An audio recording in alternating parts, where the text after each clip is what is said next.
Ladies and gentlemen, welcome to the Co-optional Podcast. It is the 30th of June 2015. How exciting! It's almost July. July is a great month. I like July. Not in July's the a hot desert. month. Yeah, In the it's not- desert, it's the worst. Well, don't live in the desert then. Why'd you do that? I vacationed in the desert this Why- past weekend, why and would you do that holy thing? crap. Huh? Why would you do that thing? It's like, hey, Because it's the my middle of summer. You know where we should go? The desert. That sounds My like a really parents smart own a idea. place there, and we didn't want to spend money. So Ah, It also I sounds see. like a drove to good the song, desert. like a good 70s rock ballad. Not in the desert. Yep. Not in the desert. Going down the Yep. dusty highway, not in the desert. Not in the desert. It's a good song. It's a good I'm song. not participating in this. Too warm today. A good Eagles song. Not in the desert. Yeah, I do love the Eagles. I could see that happening. So, do they own a penal colony out there? Like, is it a Totally. CIA Yep. black site? You know, Guantanamo Yep. Bay Penal. style? What's going on? You got it. Lot That's of it. penal. A lot of penal there. I see. It's a gets little everywhere. 2-bedroom, so we stayed there for a couple of days. And apparently, normally their like weird monsoonish season is in August, and it came early, so it's so humid there. It was 105 degrees at night. It was awful. It was so gross. Why would you do but that? Their AC works. Their AC worked, so we It just stayed fucking well inside better. and Scrabble. So They you, also tra- didn't you have- traveled they didn't have somewhere. internet. They had You no traveled internet. somewhere. We had no to stay internet. We had no inside cable, without and internet. it was awful outside. So Sounds like a great vacation. It actually So it was really romantic. nice actually. We just couldn't go outside or we would die. Yes. It reminds me of when I went to Arizona. It was actually one of my first times in the U.S. I'm like, is this how the U.S. is all the time? This is awful. All How of do you it. live here? Jesus. Just terrifying. Welcome to the Co-optional Podcast. We do occasionally talk about video games. Our special guest for the day. You haven't been on in about 6 months. He's here once again with his fancy office by the looks of it. It is Force. Welcome to the show. It's not really fancy, but It's fancy enough. There's like wood on the wall and everything. it's just old. That's all it is. Oh, okay. It's old. Well, I mean, It's- often that there's not makes really it much of a fancy. difference, is there? Yeah, that's right. Exactly. It's like it's good to be here. Road show. Yeah, no. And we go. Every time we drive by a damn antique store, my girlfriend makes me stop. And we go in there, we browse around, and we're like, "Oh, this is all shit. Why'd we stop here again?" It could be I expensive resist shit that though. urge. The It's- Antique I'm totally that Roadshow. person, but I don't make people ever do that with me because I know I'll go in there, I'll putz around, I'll poke a couple things and be like, all right, I'm good, and then leave, and I won't It's like- actually get anything. It's like every time. It's the same thing. Every time we go to a thrift store or something too, everything smells. It's all used, and she like wants to buy these clothes. I'm like, people have worn those. You don't know what kind of like eczema. Oh, or, dude. like, you know. Hey, no, clothes are the best thing to get secondhand because you know exactly what size they're actually going to be. It's I not like when you refuse. buy a cotton shirt and you're like, I hope this doesn't shrink too much. You go to the thrift store, you pick something up, you put it on, you're like, this looks great. And I know it's going to continue looking great because I'll wash it and it'll be the same shirt. I'm gonna pop the It's cake. great. Anyways, thrift stores. I am Macklemore. I don't know if I told you guys. That's I don't actually know the lyrics to that song. I just know that particular version. You know the blurby blurb version? It's Yeah. like it's in the club style, isn't it? It's like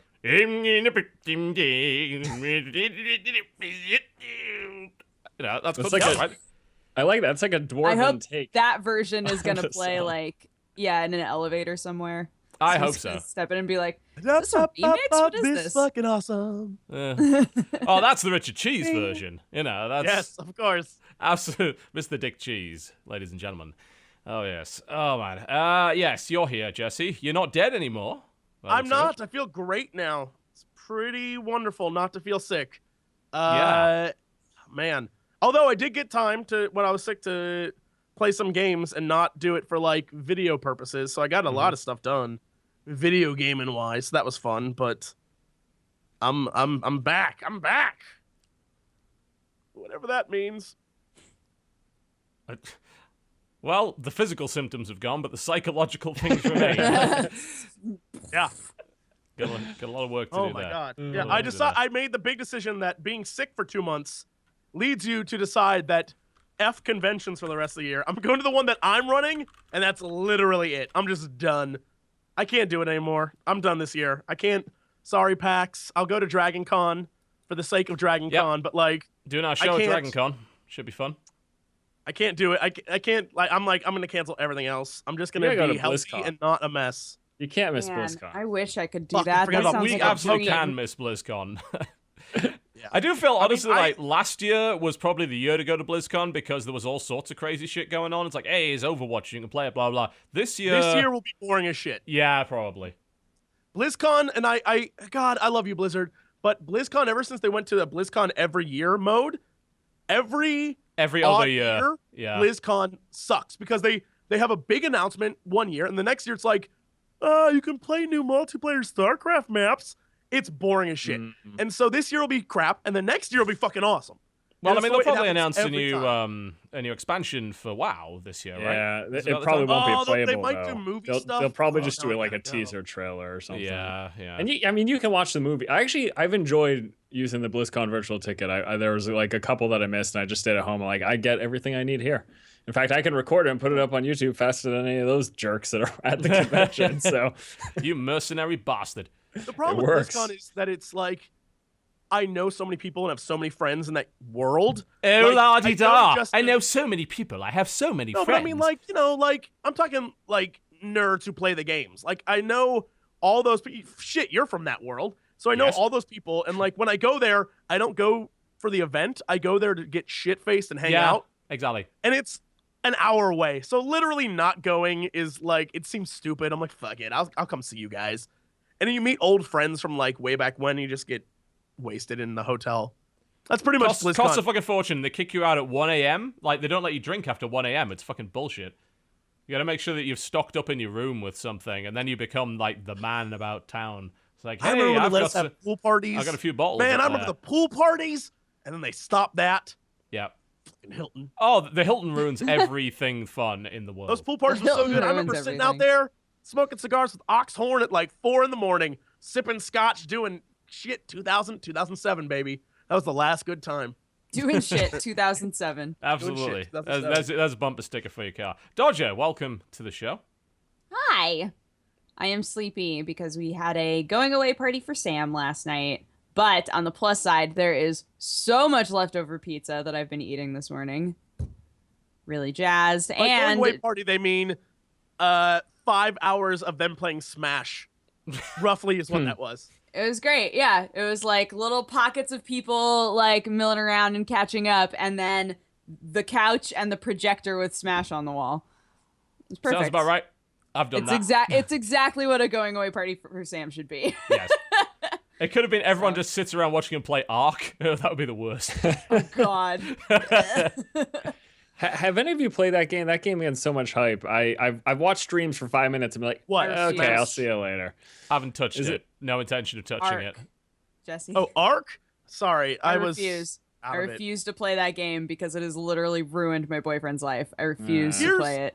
Ark suffers from what every one of those games suffers from. When people tell you stories, they tell you the most awesome fucking parts of it. Like, oh, this raptor, and I was fighting a megalodon, and a fucking T-Rex came out of the water, and we did all... Like, you're like, oh, shit, that sounds awesome. They ignore the other 26 hours of farming and grinding. Yeah, that's the 1%. Like, those moments are the 1%. Yeah. And, when Krendor, for example, who's a big nerd for that stuff, is like, Ark's really grindy. I'm like, all right. Wow, if he thinks it is. I won't ever touch that game. He's the dullest man alive, and he thinks it's grindy. Oh, God. Yeah. What a it's so funny. There's obviously such a market for that type of game because it seems like anytime anything like that hits early access, it explodes for like a month or two. Oh, it's absolute flavor of the month stuff. Like, totally. Before that, it was Reign of Kings. Before that, it was Life was Feudal. And there was all sorts of other things that just popped up for like a month. H1Z1. Yeah. Oh, dear. But I guess that's all they need. Like, if you have one really good month with a game like that, a lot of H1Z1 shifted, I think, 1.5 million copies according to Steam Spy. So you don't even have to finish the game. You just make a bunch of money and then and that's it. Like, it's like, all right, it's never finished. Doesn't matter. We sold like fucking 1.5 million copies. I don't know. I wonder how many copies Ark has shifted. Actually, I'm trying to find out. There's a lot of people who base their careers on YouTube off of those games. So new ones, they do. are amazing. New ones are amazing for them. So they'll switch every month. which is fine. And so those guys the company that made it or the guys who made it will make a shit ton of money and be like, oh no, I don't have to finish it now. Well, here's the biggest tell of them all. The game that kicked it off, the whole phenomenon, DayZ. That game's not even finished yet. Is that well, correct? People are abandoning that game in droves because the development time on that is so damn slow that they don't want to be anywhere bloody near it. It's so funny. Arca's apparently got 850,000 players right now. And I mean, like, it's the same thing that always happens, right? Where there's one that gets pretty popular that sort of normalizes certain ideas in the genre, and then everybody else is like, oh, I can make a better version of that. Yes. And so now, like, there isn't really a reason to play DayZ because there are other games options that are more like focused or improve on ideas and yeah, I mean, if DayZ had actually kept up with things and it done things at the right kind of pace, then it would probably still be dominant. The problem is it didn't. And like you got games that came out like 2 years afterwards that are still in early access that are still more developed than fucking DayZ is. So it's their own bloody fault, isn't it? Yep. Today's podcast is brought to you by Crunchyroll. You can head over to crunchyroll.com/TotalBiscuit, I believe. Crunchyroll.com/TotalBiscuit, and you can get yourself a nice free trial for lots and lots of anime. Speaking of anime, Dodger, I followed one of your recommendations. Food Wars? God. That is the sexiest show. I decided to watch Food Wars. Why did I do that? Oh my god, that is because you wanted to have a food boner. That is a silly show. Why is everyone naked so often? Like, can someone? Because the food is so good. But half of it's like there's not even food involved in a lot of these scenes. Like, there's not even food involved in a lot of the scenes. It's like, why is this person not wearing any clothes? What the hell's going on here? Look. The guy used to draw hentai, and then he wanted to make a show about food, and that couldn't became just obvious. abandon all of it. He couldn't abandon all of his goals, all of this work he had put into drawing boobies. His huge tracts of land. It's just some of the characters in that. It's like, I mean, literally Tits McGee. I mean, some of them are just absolutely absurd. I will give them credit. They're equal opportunities when it comes to that kind of stuff. You know, there's also plenty of naked men in it as well. Too. Yes, yeah, they do frequently. Everybody's clothes blow off. Well, one of the main characters basically just doesn't wear clothes. Like, in pretty much every scene, like, an apron's probably the best you're gonna get for him. And he's obviously there for titillation for, like, the female fans. It's just, like, too pretty and nonsense like that. It's funny, like, it's amusing for the most part, and the food kind of battle scenes are funny and they're like fun to watch, but that is a very, very silly series. Why did I thought, right, it's only 13 episodes right now, they're 20 minutes, and by 20 minutes that means it's more like 14 minutes because there's the 2-minute intro, because the intro is 2-minute intro and all that sort of stuff. And I'm just like, okay, I can just blitz through this nice and quickly. Of all of the things you could have decided to watch, I'm so glad it was Food Wars. Just why? Oh, it's so wonderful. It's very, very silly. It won't take me much to finish it. I think I'm on like episode 9 or 10 or whatever, and it's like it's an interesting enough concept. I think the theme kind of keeps me going with it. It is amusing enough. Like the idea of like big ridiculous battles with food is kind of fun, but yeah, outside of that. Jesse, you can stop with the pervy face now, thank you. I love it. I took Dodge's recommendation too. I love that show. Go watch it on crunchyroll.com/TotalBiscuit. They're our sponsor for today's show. Okay, so let us move on to... Also, Kuroko's over. So if you haven't been watching Kuroko, you should catch up on Kuroko because the season just ended, and there you go. Basketball, yeah, the enthusiasm. Basketball anime, yay! So good. Best sports anime, yay! Yep. There needs to be a like silly wrestling anime. There's got to be a wrestling anime. Where clothes blow off? I mean, no, not like that. I'm trying to think. Do I know any wrestling? It's weird because like wrestling is huge in Japan. Like the New Japan Pro Wrestling Company is the second largest wrestling company in the world. You'd think that there would be some wrestling anime. Yeah, there's something. Dude, I have a question. Yes. How much does a normal run of a 26 episode anime cost, do you think? cost to make? I actually have no idea. I don't know anything about that. I would love to know, because I want to become the patron of a hentai guy and make him make the craziest effing anime I've God. like. But it's gonna be about like something, I don't know what, something really normal but super pervy. So like it's gonna be a pizza shop, but when they make pizzas, it is the sexiest effing scenes that ever existed. But then when you go to pick up the pizzas, they're like in normal clothing. Right. Like, here's your pizza. And Like it all just happened in their minds because they're so turned on by the pizza. Because they're so turned on by making the pizza. Yes. Yeah. Yes. Oh, and it's all innuendo, like, the sausage was really tasty. And then in their mind, they're like, bruh. It's like, There was pretty much an entire episode of that in Food Wars. It's like, I'm going to talk say, about how juicy my meat is. You should probably just keep watching Food Wars. It's like, here's how juicy my meat... I mean, don't even get me started on that character as well. It's like, what the fuck are you doing? All right, so it's cost way more to make per episode than I thought. So I'm going to need to start a Patreon, guys, where you give me $100,000. Don't give him more Patreon money. He's already screwing you as it is. No, Jesse, you have to, like, there's a natural order of things. You're already planning on making the dating sim. Throw some money into the dating sim and have it develop into the anime version of the dating sim. I'm letting everyone know it's going to be a hardcore dating sim. I don't care what anyone says. You're going to be able to bang Hentai Dodger. Hentai Jesse will bang you. Sorry about that. There's no ifs, ands, or buts. He'll just appear. You'll be like, man, I can't wait to go on this date. And it's like, hello. Yeah? I thought this was going to be like John Cena's Sexy High School Adventure, where every character is played by you. No.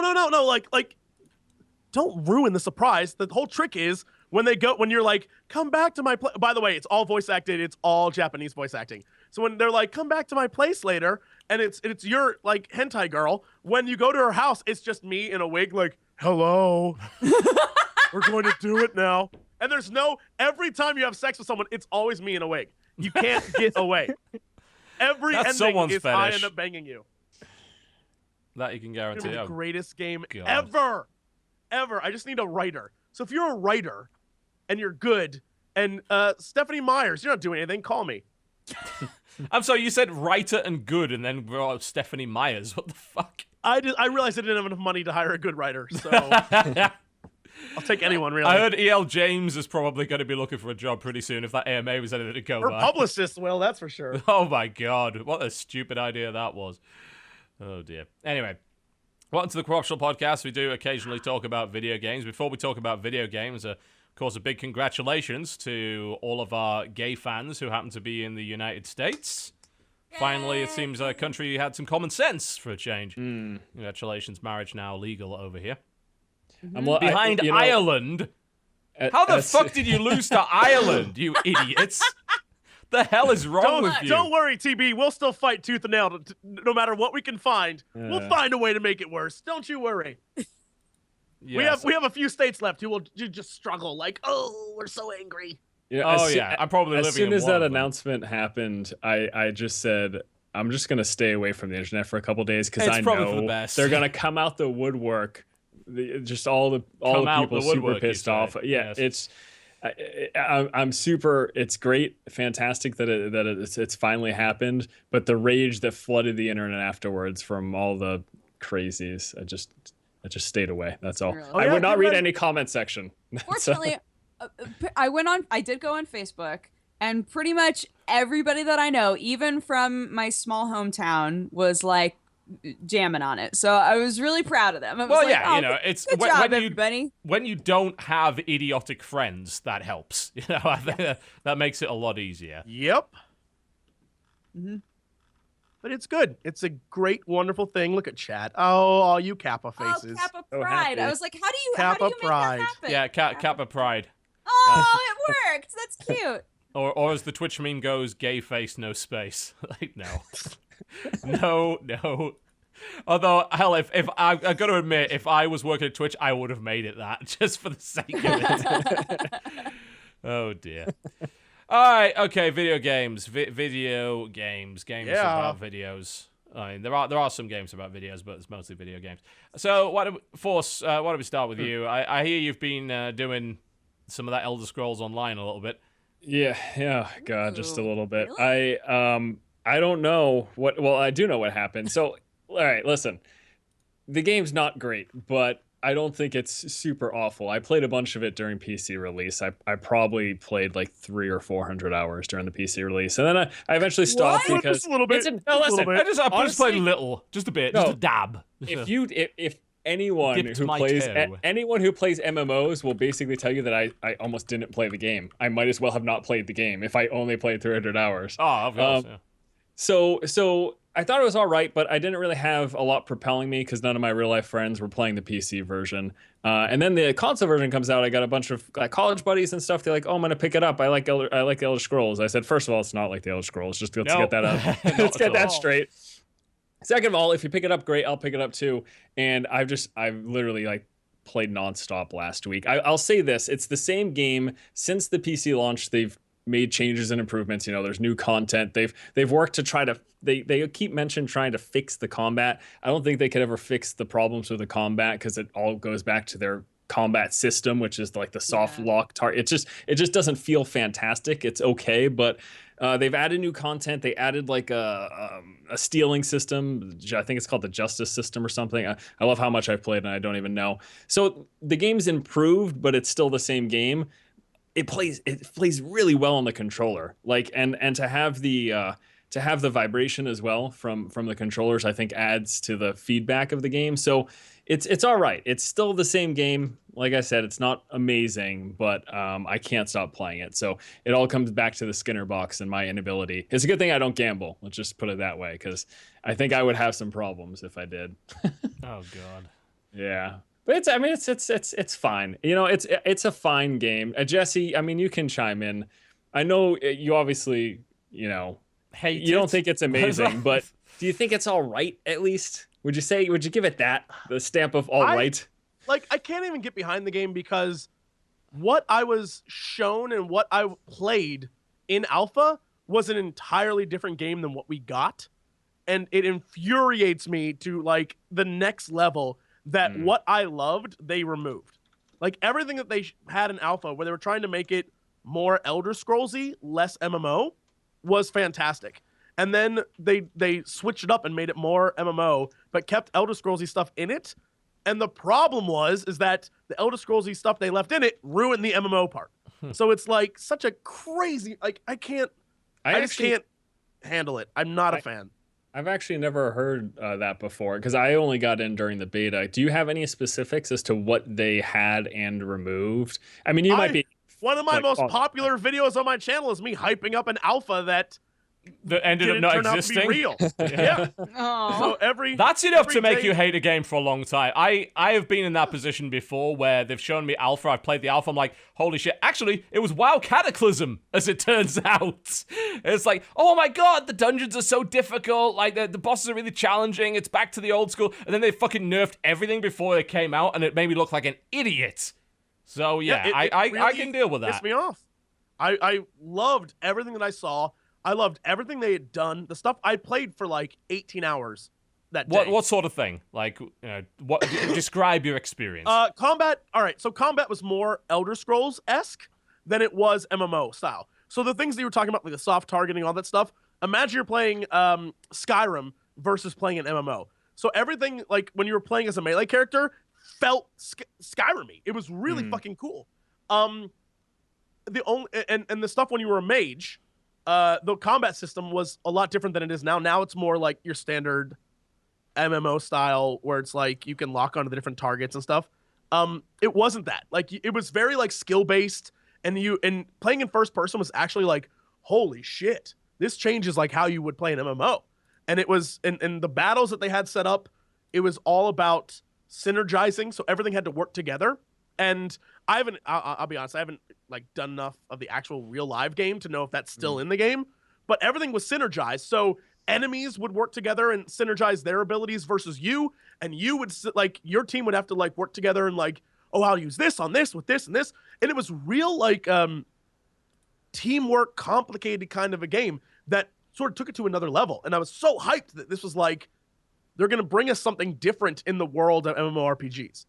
And when it finally came out, it was like, it's kind of like WoW Light, but in the Elder Scrolls world. And I was like, you motherfuckers.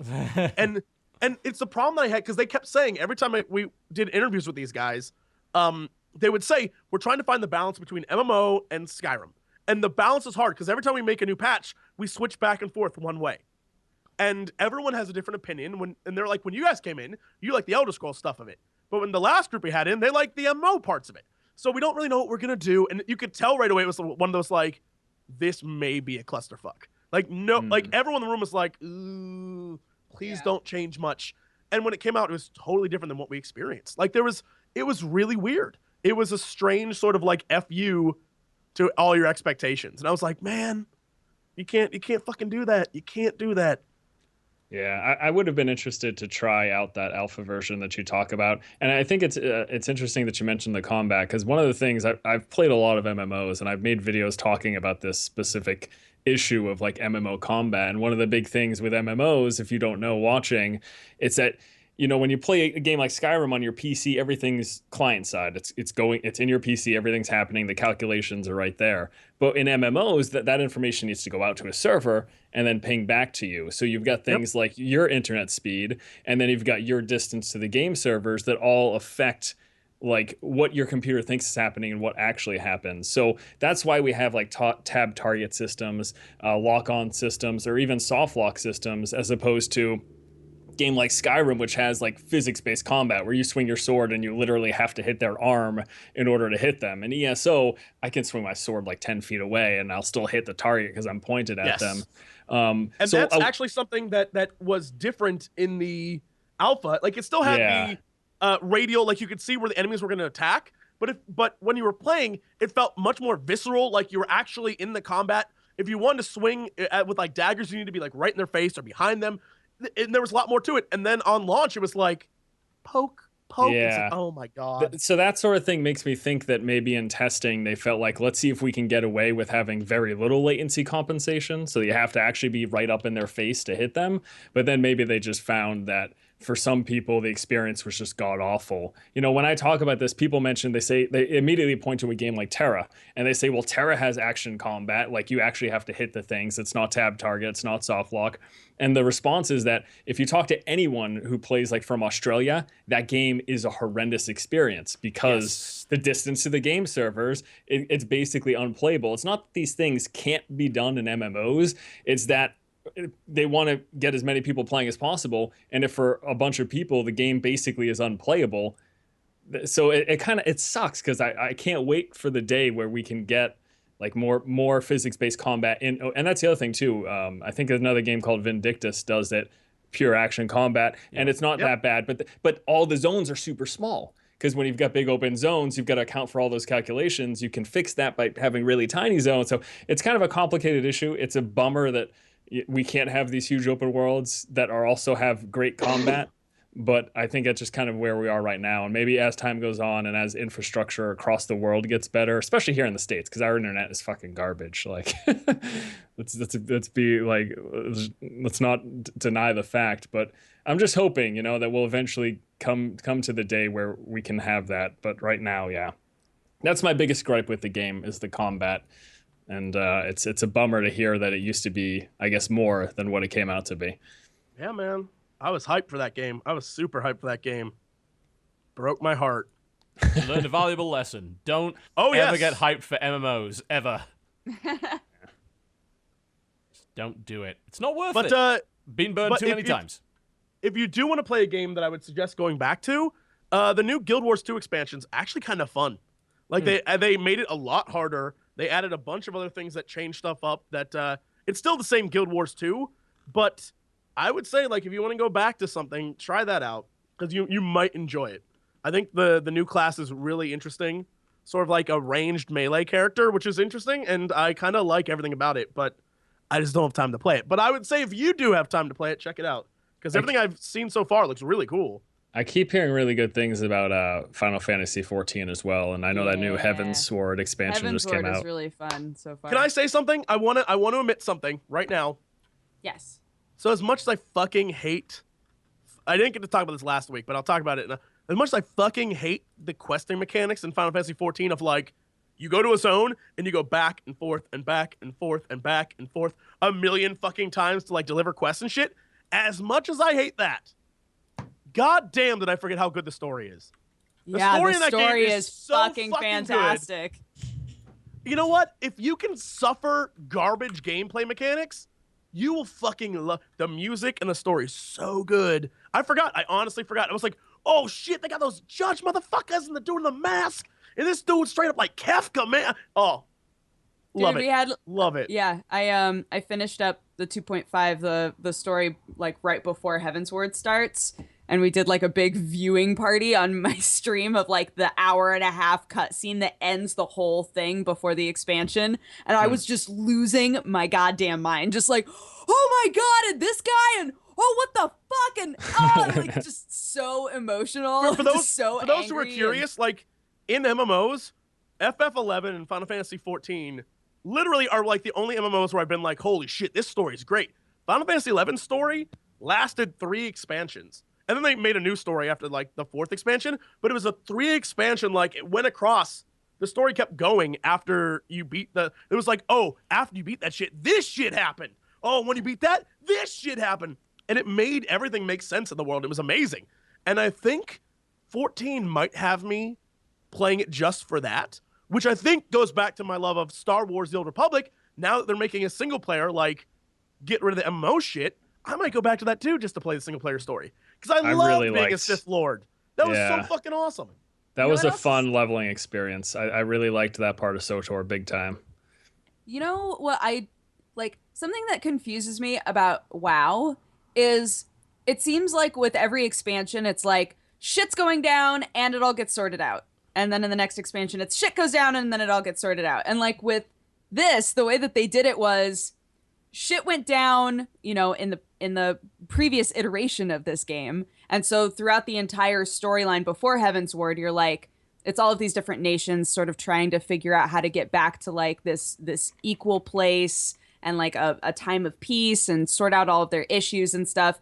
And then at the end, shit gets so fucked up all over again. And so rather than it being like everything's totally fine and then at the beginning of Heavensward everything gets fucked up, it's like everything got fucked up at the end so that you needed that expansion. You were so excited to play it because you're like, how are they gonna fix this? So many things happened. You know, they created that cliffhanger for you. Well, in WoW, the biggest problem is that they have so much shit going on in their world that they never resolve the big things and only focus on the minor things. So in WoW, for example, right now there's a whole story with the Black Prince that's been going on for 2 expansions.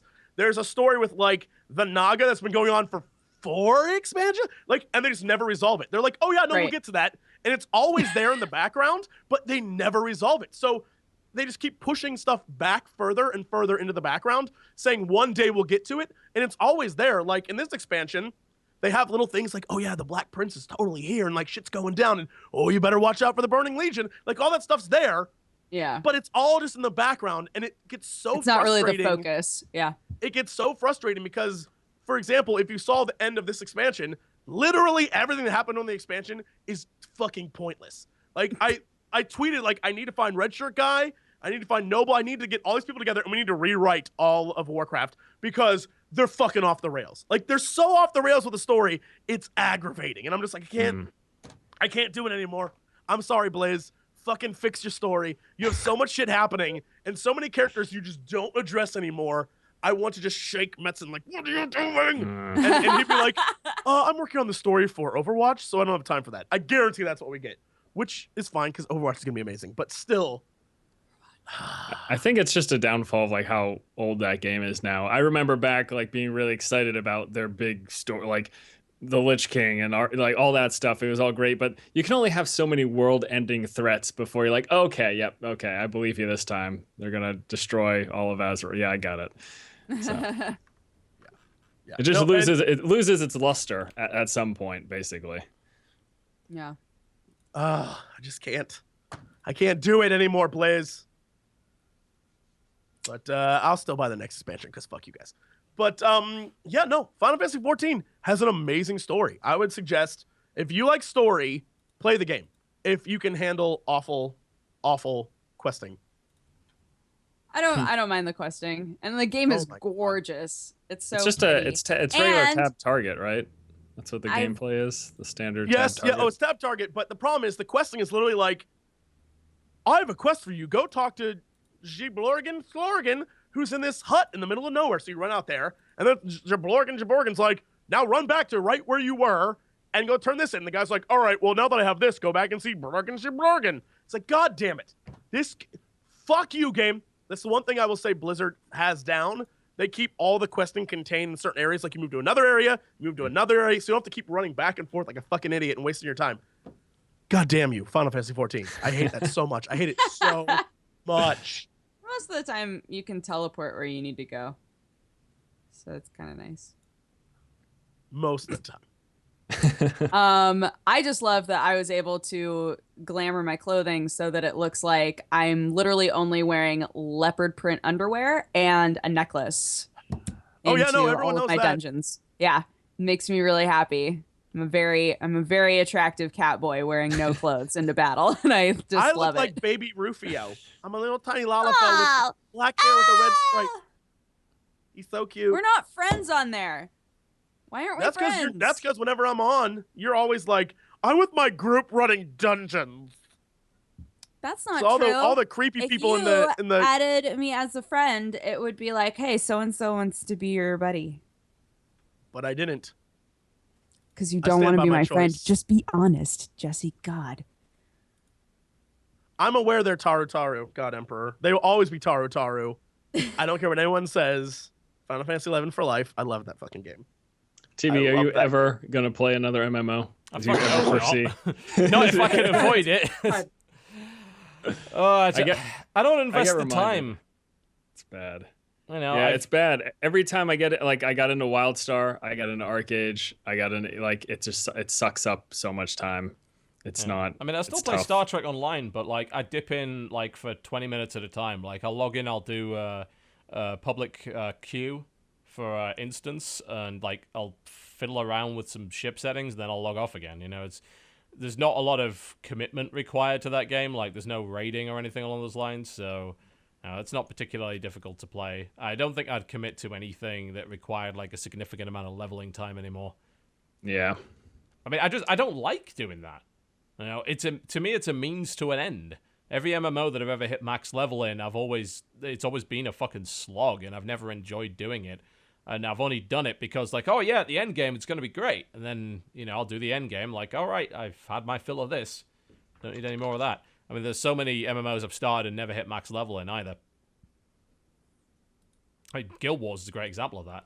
Played a bunch of that, never hit max level, just got bored of it. I don't know why you would ever need to hit max level in Guild Wars if you just did like PvP stuff. Like, it's unnecessary. Yeah, I wasn't really doing much of the PvP. And, I mean, honestly, like, the PvP's okay, but frankly, if I want to play, like, a PvP game, I'll go and actually play, like, just a shooter or something. I don't play MMOs for PvP for the most part. I think the thing, it's one of those, like, power dynamic games, all MMOs. You want to be the person who's the higher level, who has the better gear, and you who never has the better spec. because you don't have the fucking time, because some neckbeard Sure. in his parents' basement is playing 24/7 and has a bunch of Chinese farmers working for him. You'll never be that guy, so why bother? I mean, it was the same I with can be that guy. Jobs. Speak for yourself. I can be that guy, and I'm not proud of it either. Oh, dear. Oh, boy. It's a sad story. I know. Yeah, that is a bit depressing. Yeah, I've Okay. been burned too many times. Can't be asked. I'm sorry. Can I just really quick, because we were asking for wrestling anime or manga. Okay. There's one called I Want to Be the Strongest in the World, and it's about teen female idols like singers who decide that they want to get into wrestling. God. This was Rumble Roses the anime by the sounds of it. Wait, let me just link you. Oh my god. This sounds like a terrible That's the idea. Crunchyroll page for it. It Yes, pretty much please? sums everything up with their promo picture. That is literally Rumble Roses. Like, there's even used like the exact same outfits that were on the fucking front of that game. Oh and stuff. my god. I love this thing Oh, so much. No. So there's that, and then there's like a really old one that I forgot about called Kinnikuman. Yes, I saw that. It's a little strange by the looks of it. Yeah, if you've ever seen a manga picture of like a super ripped dude with like a fin for hair, that's Kinnikuman. He's like a really old one. But yeah, I want to be the strongest in the world. Apparently, A+. I don't know. It's got 3.5 stars, so it's got to be great. I was gonna say, I'm reading the reviews right now. It doesn't sound too good. Doesn't sound like my cup of tea. Negative reviews are like, there were no boobs. No boobs. I'm out. 0 out of 10. Well, I mean, at least anime like that is honest about what it is. It's like, obviously designed for a certain kind of person. Oh dear. Anyway, you're welcome, world. Good to know. You can go watch it. Crunchyroll.com/TotalBiscuit. Go get your free trial. Video games. What else have we been playing this week? I want to pitch in on that. I played and beat Arkham Knight. On PlayStation, I believe. On PlayStation, yeah. Yeah, I was going to say, you didn't manage to do it on Not PC, on PC, did you? No. Oh, what a mess that is. Yes. I could not comment on PC because I got it for PS4 because I immediately saw PC was shit. And I was like, well, I want to play it. I'm sick. So I want to have something to do. It was awesome. Okay. Awesome's a relative term. I liked the story, the way the story was delivered. I thought the twist ending was garbage because everyone, if you've read a Batman comic in the last 20 years, you probably knew what was going to happen. But the way they delivered the story, I thought was really fucking cool and was something that every Batman fan kind of wanted without spoiling it. It was kind of like thank you. Thank you for delivering the story this way. Other than that, there was whoever the genius was who said, let's make 90% of this game fucking driving the Batmobile tank. God. Is an asshole. That guy's a fucking... That was... The Batmobile tank and the Riddler, like, maze missions where you're driving in the car are literally the fucking worst things ever invented.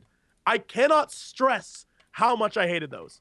And it's one of those things like, in order to save Catwoman, you have to do this garbage. It was like, oh my God. The worst. The tank is the most boring damn... I don't mind driving around the city in the Batmobile. That's fine. It's okay. It lets me get from point A to point B relatively quickly. Screw the game logic of it's okay to run someone over at 120 miles per hour because your totes didn't kill them. No. Yes. Yeah. Fuck you. Fuck you. You can't justify that in a million years. I can run over... doesn't kill people. Yeah, he doesn't kill people, except when he hits them in his car, the 150 miles. It's okay. No, because when they're they touch fine. it, they're instantly electrocuted and tased. Yes, but they were also hit at 150 miles per hour by a car, and they're just reversed over the motherfuckers. It's made of balloons. My car has spikes on it. That guy's fine. dead. He dead. Balloon spikes. There's no doubt about it. That guy is fucking dead. I love how they go out of their way. Like, you're fighting tanks, but they go out of their way to be like, oh, those are mechanized tanks. Oh, yeah, they got totally drones. not They're guys in there at all. drones. Yeah, they're totally. totally drones. Nobody hit him. Nobody hit him. And I will say, like, there's a few points in that game where, like, okay, the tank fight, that's kind of cool. I like how you have to dodge between and duck and weave as they give you, like, the line of sight with the lasers. It's a cool concept I find once it or boring twice. as sin. Like, it just, Well, there's like- nothing to it. It's like you Like, strafe once or and twice you it's shoot okay. slowly, and then you fire off your rockets every once in a while. That's it. That's all it But is. it's like a cool bonus thing, but they made it a core concept of the game. That's the problem. You do it Is so it's- fucking much. Yeah, it's unnecessary the amount of times they make you get in that fucking tank. It's like, holy shit. I can only kill so, like, how does the Arkham Knight have so many fucking tanks? Like, where does he get these tanks from? Why are there like 50 of them? Like, there's one scene where you're fighting like an immense wave of them. It's like, this is nonsense. For those wondering about the Riddler missions, basically, it's really easy driving missions that are frustrating. Because basically you just be driving, and then a wall comes out and kills you instantly. And you're like, oh, I guess I needed to drive slower? So you have to redo that part. Oh, How optional are the Riddler missions? There's one, maybe two that aren't optional. The rest are if you want to save Catwoman. All right, screw Catwoman. She dead. I don't care. Yeah. The rest of them are related to Catwoman. And the ending. There's a secret. I went back because someone said that there was 3 endings. So there's the main ending, then there's another ending, then there's another ending. And so if you want to get all the endings, you have to literally do everything. So I went back and did everything, and I don't know that I would say it's worth it. It's kind of cool, the third ending, but it's like one of those, you suffer through a lot of shit in order to, like, you have to go get Firefly or whatever the hell that guy's name is. Shit, what is that asshole's name? Dude with the something bug, fire, whatever the hell. I don't care. He's not a main villain. But, like, you have to do all that crappy shit, and it all involves, like, jumping your fucking car again. I'm not a big fan of, like, the car part. I will say I love the like, crime-solving bits. I loved... Well, they were good in Origins as well. Yeah. I loved the way the story was told, I thought was really, really good. I don't want to spoil anything. I will simply say it gives you what you, as a Batman fan, have literally wanted the entire franchise. It gives you, like, the way the story's told is so fucking great that it makes up for the fact that the ending twist is like, yeah, no, we all knew that was going to happen. Yeah. So, Okay, got it. yeah, but I had a blast. I had a lot of fucking fun. I will say that if you ever intend to get it on PC, don't. No, right. Well, you else, can't. You They can't took it now. off sale. It's not possible at this point. And yeah, the PC version is jank as hell. It cracks me up how many people are like, well, I mean, it's obvious that a different company did the port, so it's not really their fault. And I'm like, it's not their fault that they didn't check to make sure that the port worked? What are you talking about? All right, yeah. So let's just say, it's my job to... I'm doing a favor for a friend, and he wants me to drive him to the airport. Now, instead of me driving him to the airport, I get my 11-year-old son to drive him to the airport. They all crash and die in a fireball. Is that my fault? No, Or, yeah, absolutely no, not. absolutely Of not. course not. No, You definitely weren't the one not. driving. Yeah, exactly. I wasn't involved. Fuck you for justifying that. No. Who contracted them? That would be Warner Brothers, of course, the publisher of the game. Yes, it's their fucking fault. Jesus.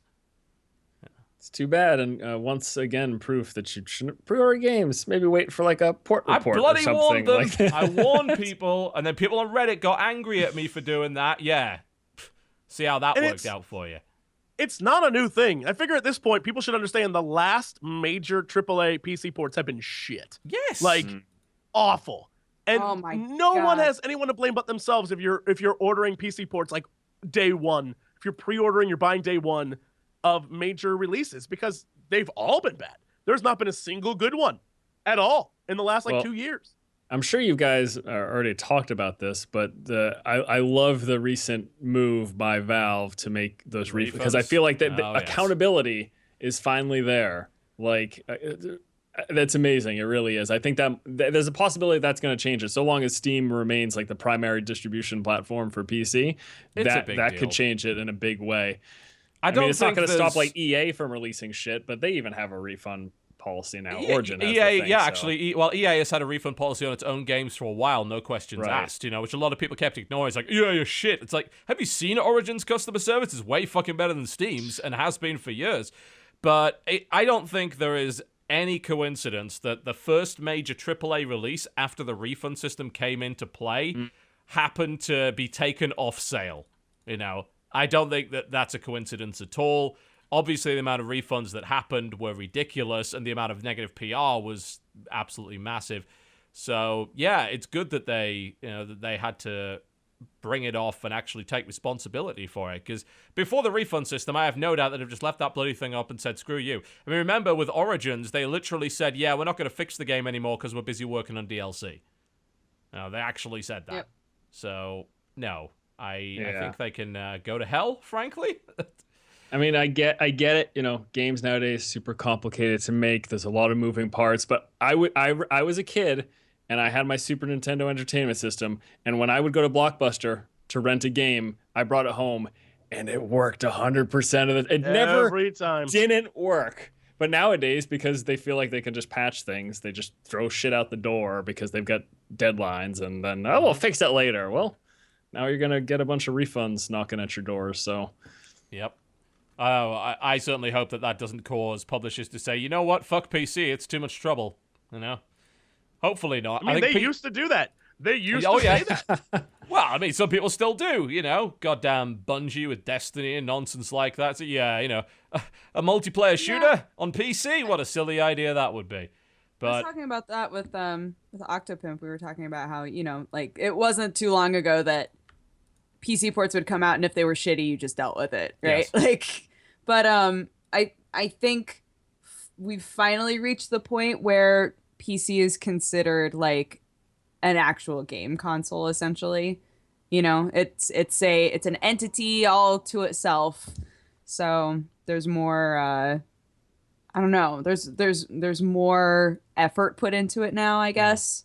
Games are selling enough copies to justify the time. I think that's the important thing. The last few years, PC has been growing, and as a result, it may not sell as many. I mean, in some cases, you sell more on PC than you do on consoles, because generally speaking, people buy games over a number of years on PC, whereas once something goes off the shelves on a console, I mean, hell, I plugged in my 360 and my PlayStation 3, and I dug through the old back catalogs on the store, because there were like a few games I wanted to pick up. I wanted to play some old like RPGs and things like that.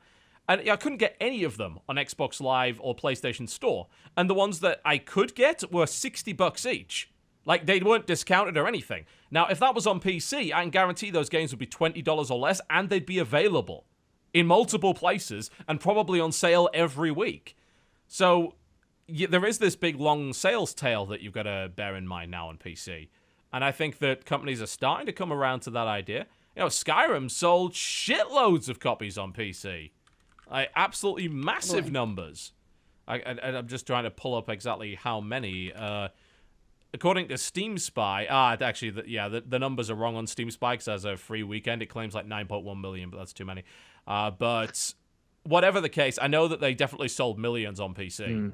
So I mean, I also get the impression, this could be wrong, but I get the impression that PC gamers, or people who are at least focused on gaming on the PC, tend to buy more games than console gamers. I know, like, in my own history, that's the case. People I've known on PC are like constantly buying games, whereas a lot of my friends who are just console gamers will buy like 4 or 5 a year. And there's definitely a difference there. It helps that we can pick them up a lot cheaper, Yeah, that's true too. Some of us do, of course, buy them on day one, absolutely, but a lot of people just wait, because there is predictably a sale at some point. Unless it's an Activision game, because that'll probably never go on sale. But as long as it's not Activision, chances are you're going to be able to get it cheaper. You'll be able to get a discount of some description. Or you'll be able to do something ridiculous, like, sell Steam trading cards to afford it or whatever. So yeah, you're right. I mean, I have God knows how many Steam games. How many? 1,246. So, I mean, and a lot of people have. How many of those Steam have you games. Played? Less than half. Exactly. Definitely less than half. Yeah. Oh dear. All right. So Arkham Knight. Yeah. On that same vein, I tried playing the PC port of Tokiden. Oh yes. And I am I want to just say I'm a person who does not care about frame rate very much. So when pretty much everybody was like, it's locked at 30, it's so bad, I was like, I honestly normally don't care about that. So I'm still going to try it because I love Monster Hunter. So I just want to see. And that game just does not, it doesn't look good. It doesn't feel good to play. It looks like a Vita game. Originally it was. Yeah, and everybody keeps saying that, like, the PS4 version is great, and somehow the PC version is just shit. Like, it wasn't fun. I don't know how they think the PS4 version's good. I mean, the PS4 version's also stuck at 30, which is weird because, again, they released Tokiden originally on Vita. Apparently, that was a port of a PSP game that only came out in Japan, and then they released Tokiden Kiwami, which is the new one, which is kind of an updated version, and then they made a PlayStation 4 version of that, and you would have thought, oh, great, it'll be 60 FPS, and it'll look a lot better, but apparently it's not, and it really doesn't. So I'm not really sure why people are thinking that, the PlayStation 4 version's amazing. To be fair, I didn't even play long enough to get to the point where you're like fighting big Oni. Like the only levels that I played were ones where it was Fight like, the here's a shitty bunch little of ones. tiny Oni to fight. Yeah, but I wanted to Oh god, and that's repetitive. because it like felt so dissatisfying to play in comparison to Monster Hunter, which feels really satisfying to like play and hit things and run. Yeah. I wanted to make sure that I stopped in time to get a refund because they're asking $60 for this game. It's Well, like what it's a I Koei think Tecmo it's just stuff. like So expensive. it's way too much for how the port feels and how it looks, I think. Well, I mean, That's a even bummer then, to like, hear. I think you can pick it up for more like $40 on PlayStation 4 now, and even cheaper on Vita. So being $60 on PC was completely unjustifiable. So I don't know what the hell they were playing at with that. It's too bad. I was really looking forward to trying that. I remember hearing about that, and people were saying it's like Monster Hunter Lite. And you know, I don't own any Nintendo platforms, and I've always wanted to try those type of games because I think I'd like them. I love Dark Souls, and I'd like that style of combat. So that's a shame to hear that it's not too good. It's just not big fun, bummer. man. Can we Unfortunately. take a break? Because I have to pee so effing badly. Yes. Oh my god. Yes. Great. I love you guys. Bye. Okay. Bye. see. Bye. Okay. A word from our sponsors. We'll be right back. What? Hey guys, what are you up to? Trying to find something to watch, but nothing good's on. You know, this season of anime has been pretty great. Knowing you, it's about a suspiciously oiled up swimming team who has supernatural powers and fights with cats. It's not really my thing. Oh, then you should check out Crunchyroll. Crunchyroll? What's that? It's an anime website created by fans for fans. It offers the newest and most current episodes of hundreds of anime straight from Japan. So even if an anime I like doesn't suit you, there are lots to choose from and try out. I don't know if you realize this, Dodger, but none of us speak Japanese. Speak for yourself. Arigato. That's okay. Every episode is professionally subtitled, and if you go to crunchyroll.com/TotalBiscuit, you can sign up for a whole month of free anime with no ads. No ads at all? None. And premium members get to stream their anime in glorious HD 1080p. If you're looking for a good place to start, Parasite has been a great show so far. Amazing animation and a really interesting framework that delves into death and what it means to be a human. Also aliens. Let me guess, it's Ugu nonsense with characters in pretty dresses. I wanted something a bit cuter, or rather, kawaii. Okay, Jesse. Maybe you should check out Cancol. It's actually based on a popular Japanese card game, and it has adorable girls with the spirits of ships inside of them fighting against evil monsters. It's all about friendship and doing your very best. Kinda like our show. That sounds absolutely nothing like our show whatsoever. Crunchyroll, created by fans for fans. Go to crunchyroll.com/TotalBiscuit and click sign up for premium to get a whole month of free anime and no ads. That's right, the world's finest collection of anime on Crunchyroll free for 30 days with 0 ads. Get the newest and most current anime episodes straight from Japan on crunchyroll.com. Ladies and gentlemen, welcome back to the Co-Optional Podcast. You just heard the sounds of Batman from the NES era. It's a great remix called And the Cleaning Out sounds of Axis. Jesse. I didn't hear the sounds of Jesse. That's the Yeah, wonderful that's thing about called Skype. I had it shutting up. muted. It was great. That's called shutting up before it starts, Dodger. You wouldn't know anything about that. Whoa. Ooh. Cool it. Shots. Cool it. Professionalism battle. Nobody I was wins. reading manga, thank you very much. So I was quiet as a mouse. Of course. A mute mouse. We're talking about esports. It was serious business. All right? Yeah, we're talking about Very serious. esports. and how ridiculously, like, how all the best players, quote unquote, demand ridiculous salaries and how they're totally not worth it. That's what I was talking about. You should start a StarCraft team. Trust me, nobody can demand a salary in StarCraft anymore. It's great. I guess that's true, huh? It is actually kind of sad. I mean, That's a bummer. Yeah. it's bad. I mean, the one of the most popular players of all time just like retired from the professional scene, and the salary he was asking for, no one would pay him, and it wasn't actually anywhere near unreasonable. It's just no one would pay him for it. Man. So it's like, wow, this guy won over $500,000 in prize money over the last like 4 years. So it was like- good. With the rise of MOBAs, the decline of RTS, it's just not. It's like not a thing anymore. Well, I mean, there was only really God. one of them that was actually like competitive in terms of like the big esports scene as well, and that was StarCraft 2. So we're sort of relying on the last expansion to not suck.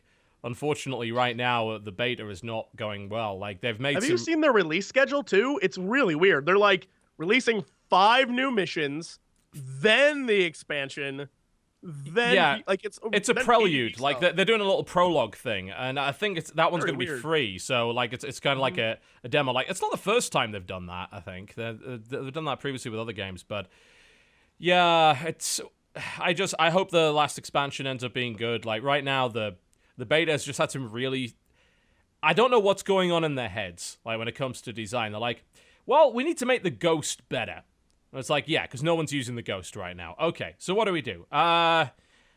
We made this change like 2.5, 3 years ago where we basically broke the Ghost's main functionality because it was too good against a certain composition, which is now completely irrelevant.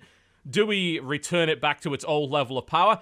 No, we're going to add this weird ability, which is like an armor-reducing drone that basically only works against one unit in the entire fucking game, and that's the Ultralisk. So you've got to click on all the Ultralisks to put the little fucking drone there, and that'll reduce their armor so you can do a little bit more damage. Like, no, that is gimmicky and hyper-specific and fucking dumb. Like, oh...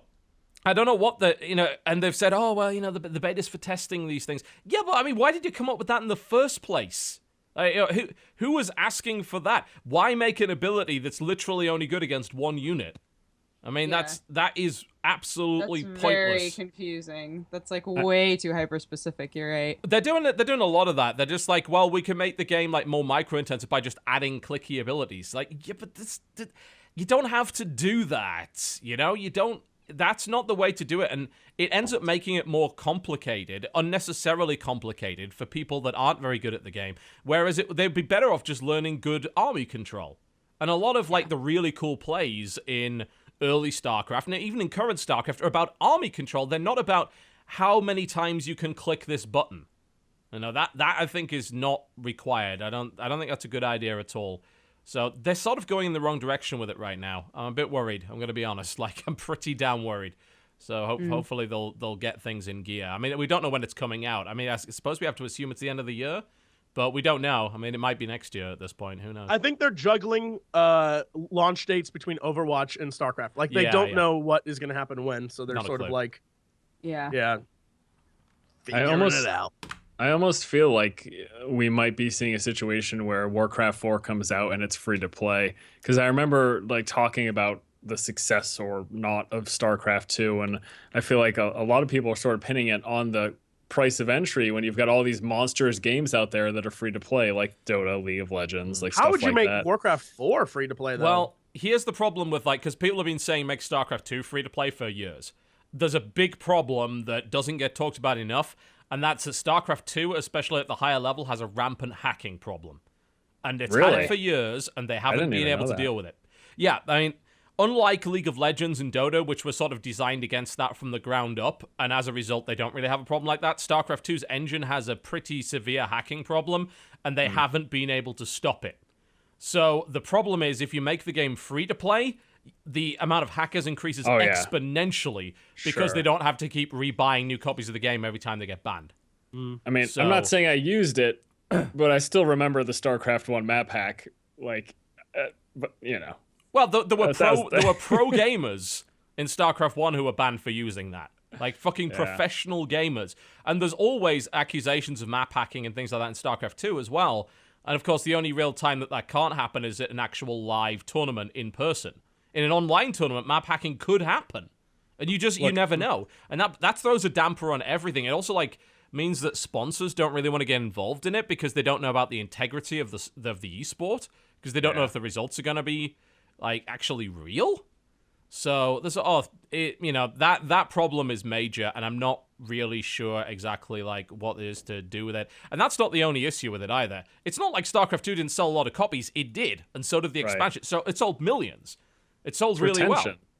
Do you think it has a lot to do with the difficulty at the higher? Yes. Like people get so discouraged It's because you get obliterated. in that ladder game isn't fun sometimes. to play for a lot of people. That's the Right. problem. It's the same problem Hearthstone has. Hearthstone ladder isn't very fun to play either. I think that's why MOBAs are so successful, because you can suck, but you can at least point at the 4 other people if you're and say it's their fault, and you can have helps. fun. You can have fun. Yeah, that's I why mean, they're adding Archon mode in, which lets 2 people play one character, basically. I mean, Right. I say character, but control one base.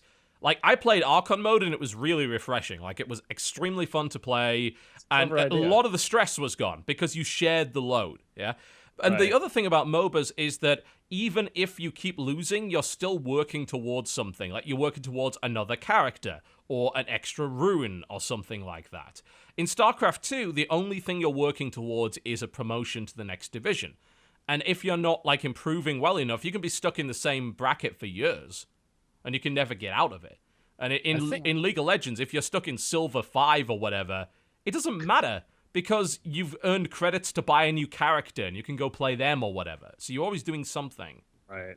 I think the other thing too, come to think of it, like if you don't know, watch this. I spent a bunch of time with StarCraft. Like that's how I basically launched my YouTube That's why career. your username is the way that it is. Right, exactly. But StarCraft is intense 100% of the time. Yes. Whereas with like you have to, if you're not doing something from start to finish constantly, then you're going to lose the game or you're You not will. being. Yeah, totally. But like in a MOBA, I just hearth back and I can right click on the map and sit here for 20 seconds as my character runs to, you know what I mean? Like there's some downtime. It's not as like constantly intense. So Yes. I would imagine that also plays a role. It does. Like right now I can't even play StarCraft because I have the neuropathy issues with my hands that are eventually hopefully going to resolve themselves. StarCraft is too fucking intense for me to play. It hurts. It is physically painful, and the speed that you need to play StarCraft at is really discouraging to a lot of people.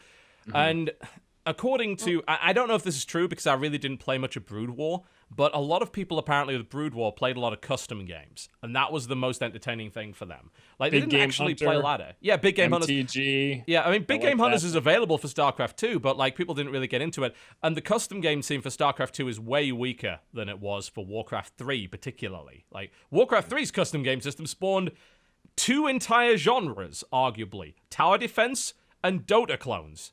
Yep. Were pretty much spawned by Warcraft 3. And don't even get me started with Aeon of Strife. I get that. But Warcraft 3 was what popularized it. Don't try and be clever with me, you little bastards. But, tower defense was a huge thing in Warcraft 3, and it became its own genre. I mean, hell, it pretty much props up the iTunes store, for God's sake. And then, Dota, God. There's a lot going on with stuff like that, and unfortunately StarCraft 2, while it does have some good custom games, isn't anywhere close to being as good. I see, and I also wonder, going back to Warcraft 4, I wonder if that can kind of fix some of the issues that people might have with StarCraft 2, because Warcraft 3 at least was more focused on an individual like hero. You had so it's almost like a MOBA with some base management in it. You know what I mean? Yeah. I feel like that could. It's less but who knows economy. if that- I mean, hell, in Warcraft 3, if you built too many units, you made less money. There was a taxation system in that game, which was. I mean, I didn't play it at the highest level, but like at low level in particular, it was kind of designed to discourage you just spamming out units, and you were dealing with a fairly small army, relatively speaking, and there was a lot of control involved. And StarCraft 2 is a much more of a macro game. Like, if you can get 10 more units than this guy, you can probably beat him. Not all the time, but you can probably beat that guy. People have got to Diamond just building Marines. Just one unit. I saw Destiny did his famous thing where he got to Masters by building only Queens. That was the only thing he did. And it's all about the macro there. But learning how to be good at macro is actually not that fun. It takes a lot of work, You're learning a skill. That's why, at least for me, I've always found StarCraft to be way more interesting to watch than to play. It's a fantastic game to watch. It's my personal favorite. As long as you understand what's going on, it's just like watching a sport for the first time where you're like, I don't understand what any of these rules are. But once you figure out what the units are and what they do and what's a good play and what's a bad play, it's so intense to watch because like Force was saying, it's literally high intensity the whole time. All game. You're just watching people that can actually do that, can actually keep up with that is amazing. It's always going to be amazing. One of my favorite things to ever see in StarCraft is watching someone split a group of Marines against Banelings coming at them, while also macroing in there. It's just the most fucking intense because how many if you've played it all, how many key clicks they're doing in the span of 5 seconds, and it's insane. It's that kind of stuff is really fun to watch. I agree. Yeah, but the problem is, how do you keep people watching? It's the end of the year finals still get really, really good viewers. Yeah, and tournaments still do all right. They just had the WCS finals. They did fine. They didn't do incredibly well, but they did all right in terms of viewership. But the problem is, like, if it keeps declining, it's harder and harder. You know, we've had people retiring left, right, and center, teams shutting down, sponsors withdrawing, shrinkage in tournament prize pools. It's difficult to deal with. It really is.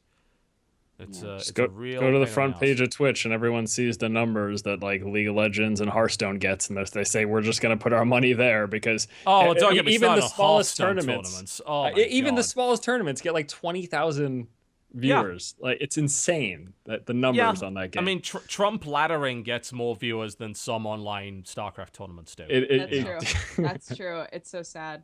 It really is. And Hearthstone is a garbage tournament game. It is just awful. I hate watching tournaments. I could not for agree StarCraft. with you more. For Hearthstone, sorry.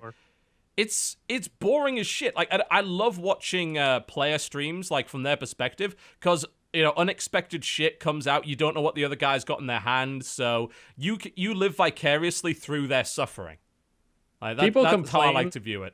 People complain about RNG, but I swear to God, RNG makes that game fun.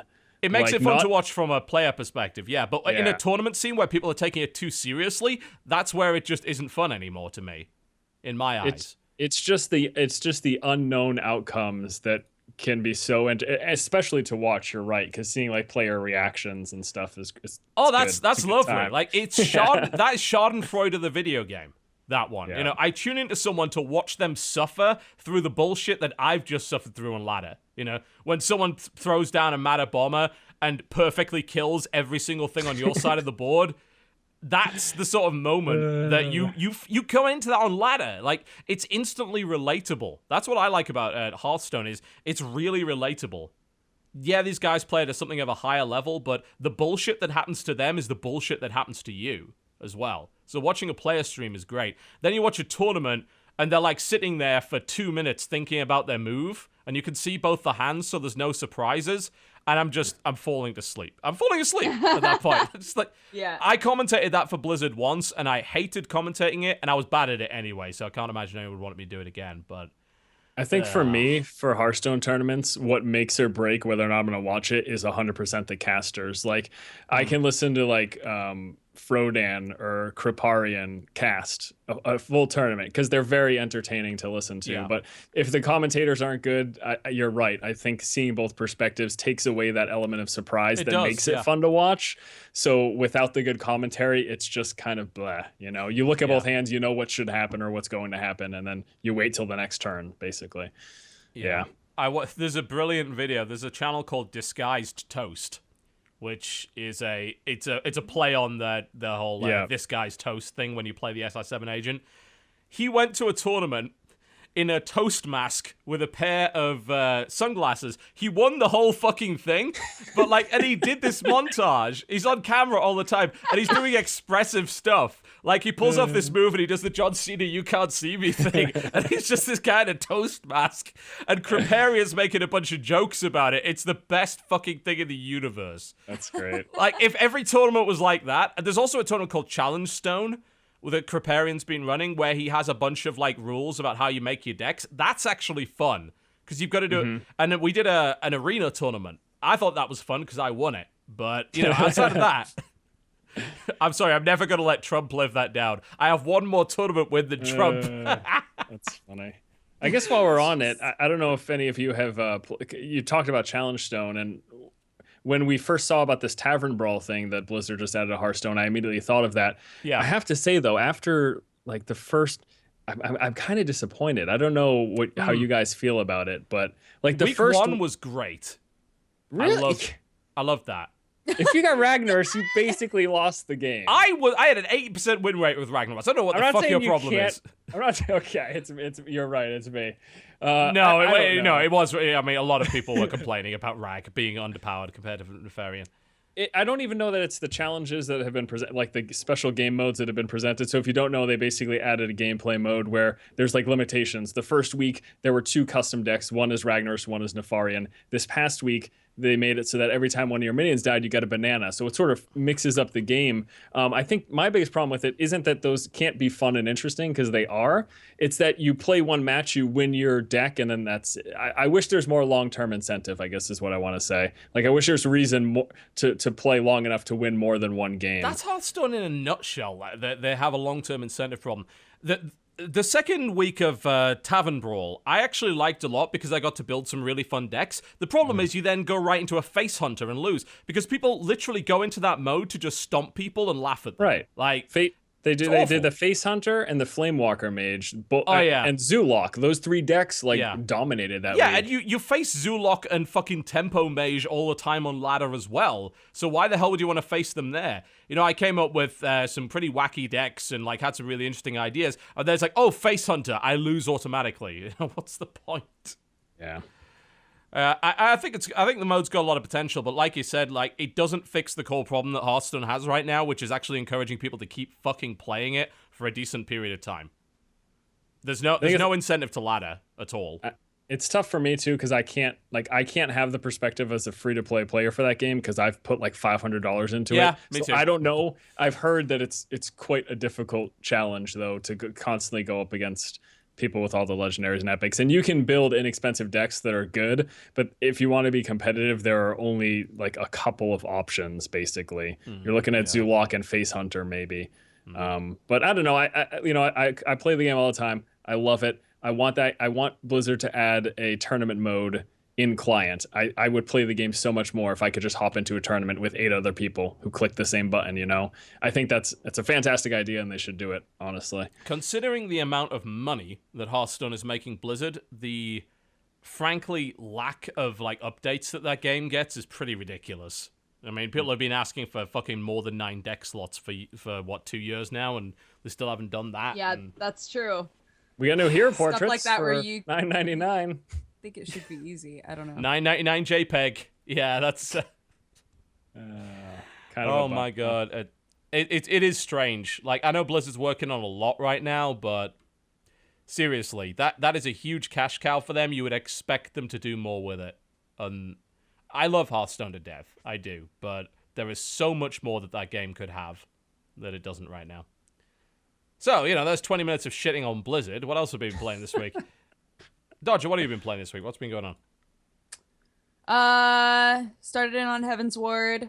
Played Tokiden, and that was so disappointing when I just really, really wanted some Monster Hunter goodness. I think what really upsets me about that whole thing, and I'll only touch on it for a second because we already talked about it, but like, I want them to realize that we would like a PC port of games like that, but when the one that could really show everybody that we would like that sort of a thing is just a bomb, like that's you know, that sucks. Yeah, I feel like a lot of people supported it just because it's the same reason why people have been supporting things like Dynasty Warriors. And Dynasty Warriors port wasn't awful, but they cut the fucking multiplayer out of the game. I mean, that's a pretty big feature gone. And people buy those games anyway because they're like, look, it's almost the same reason why people bought Dark Souls. You know, you remember how bad Dark Souls was on launch? It was a disaster on launch.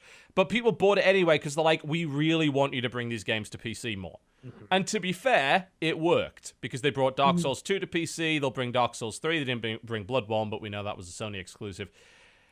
It's convincing Japanese studios to do proper ports is a very challenging thing.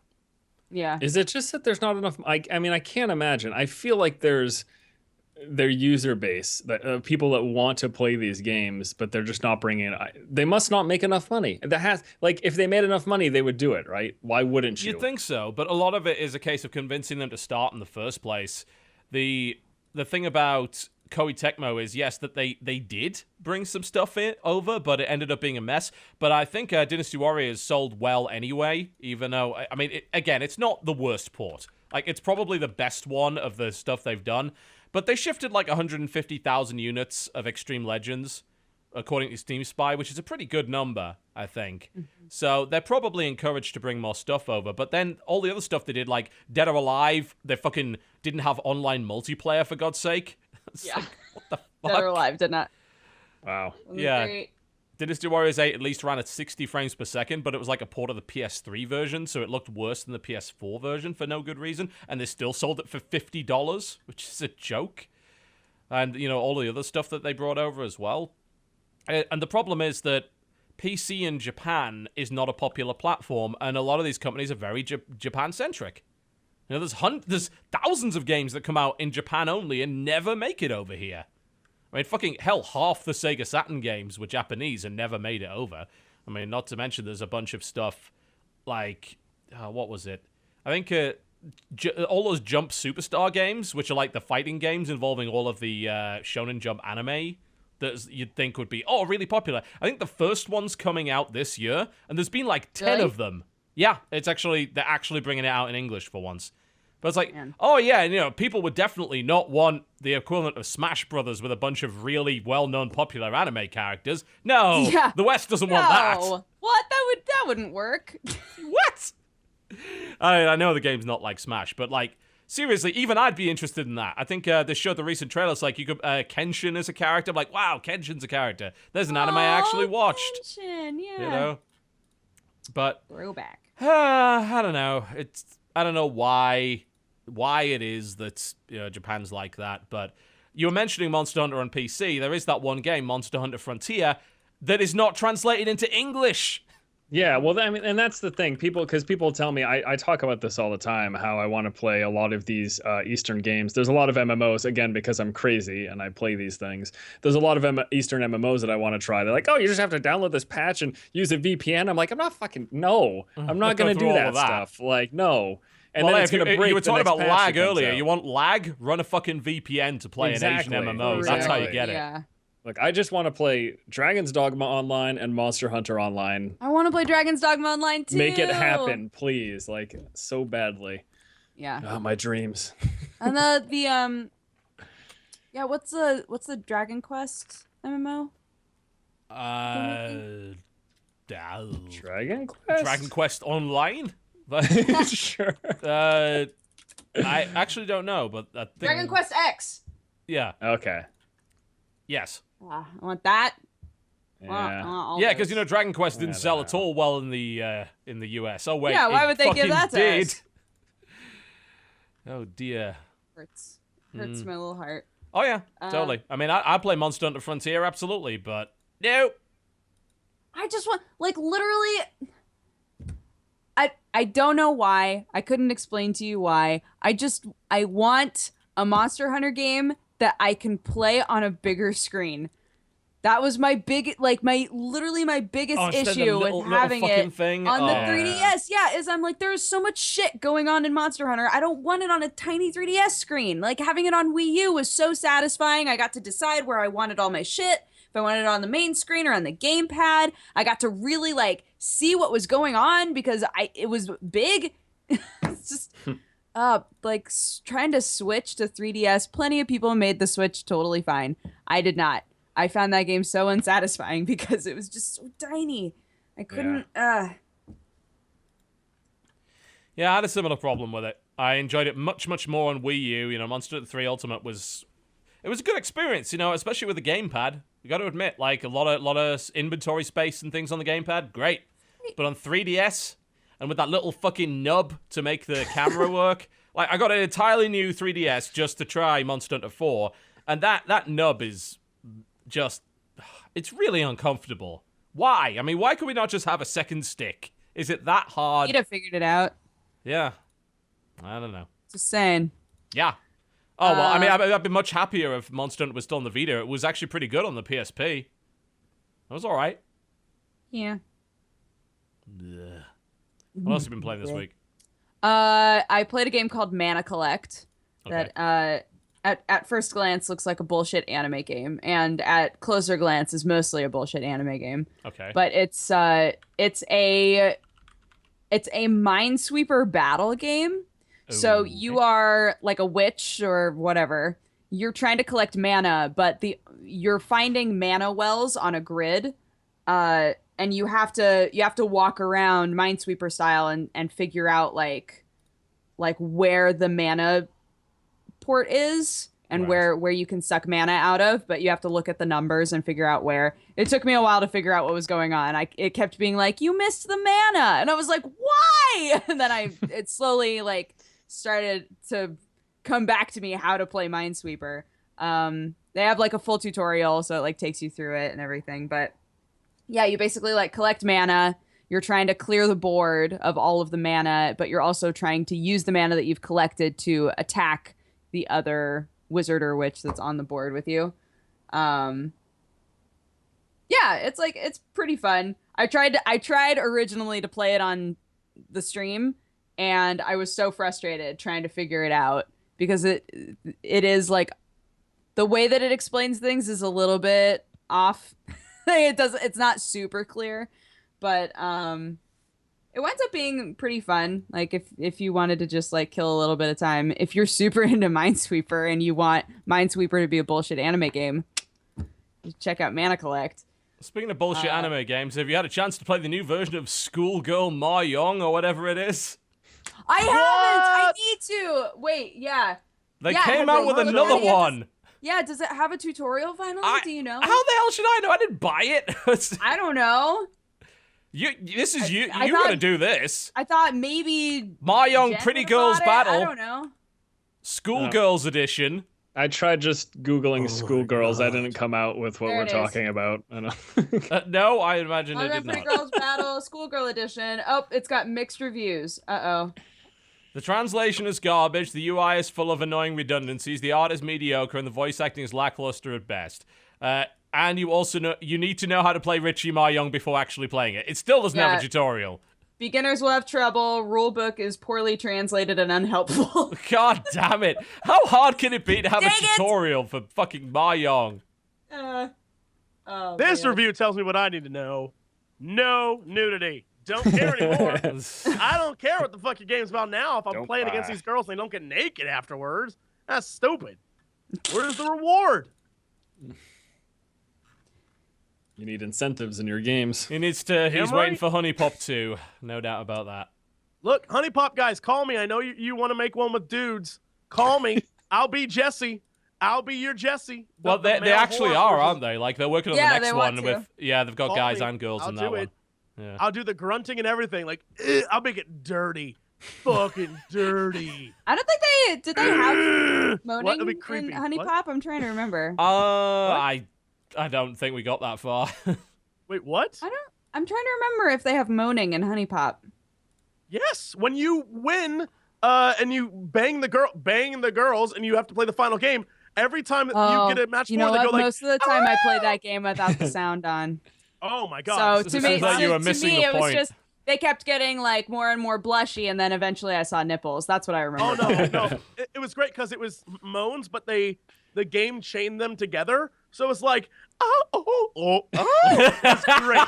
It was so fucking good. I was like, yeah, I'm getting this girl. Yes, I will do that for you. Honey Pop people, call me. Everyone campaign to the Honey Pop people. I want to be the whore character. It'd be pretty good. I'd promote the shit out of that game. Dude. Be like, bang me. Bang me. Yep. Can I be the fairy this time? Except instead of being like a super sexual fairy, I'll be a fairy who's super ambivalent and doesn't actually care if you bang anybody. I mean, I guess you could if you wanted to. I mean, like, whatever. You could just stay home and play video games. Look, that's what I'm doing. Wasn't there a It's like, literal character in Honey Pop that was like, I'd rather be home playing video games as Yes. well? That's- Yes. Yeah, that girl existed. Oh, Eventually, they you bang a covered cat every girl. trope. Yeah. Yeah, Every trope there's- was covered. There's a cat girl. There's like a goddess who shows up and is like, "You've banged all these ladies. You must be good at what you do.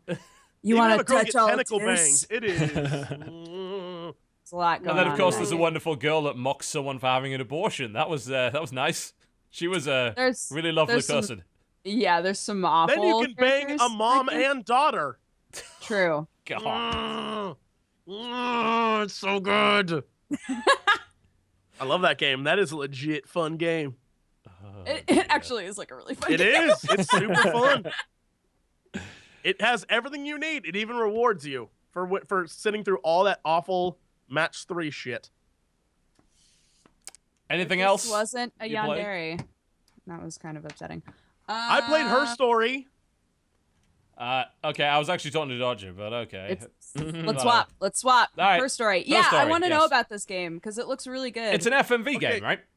Yes. So her story is a game where you play as a person, and it doesn't tell you who you are, but you have access to police files, and I guess that's part of the story of finding out who. But you have access to police criminal interview tapes. Mm-hmm.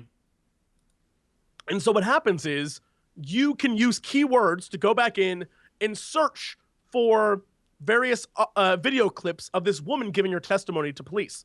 And it's over a 2 months period of time. And you can see how she changes and how her story changes and how shit gets I'm not going to spoil anything. Shit gets really fucking complicated and crazy.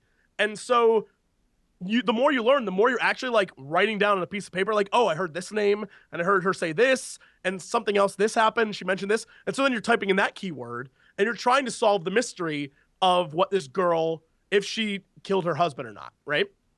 And so it's a very cool concept.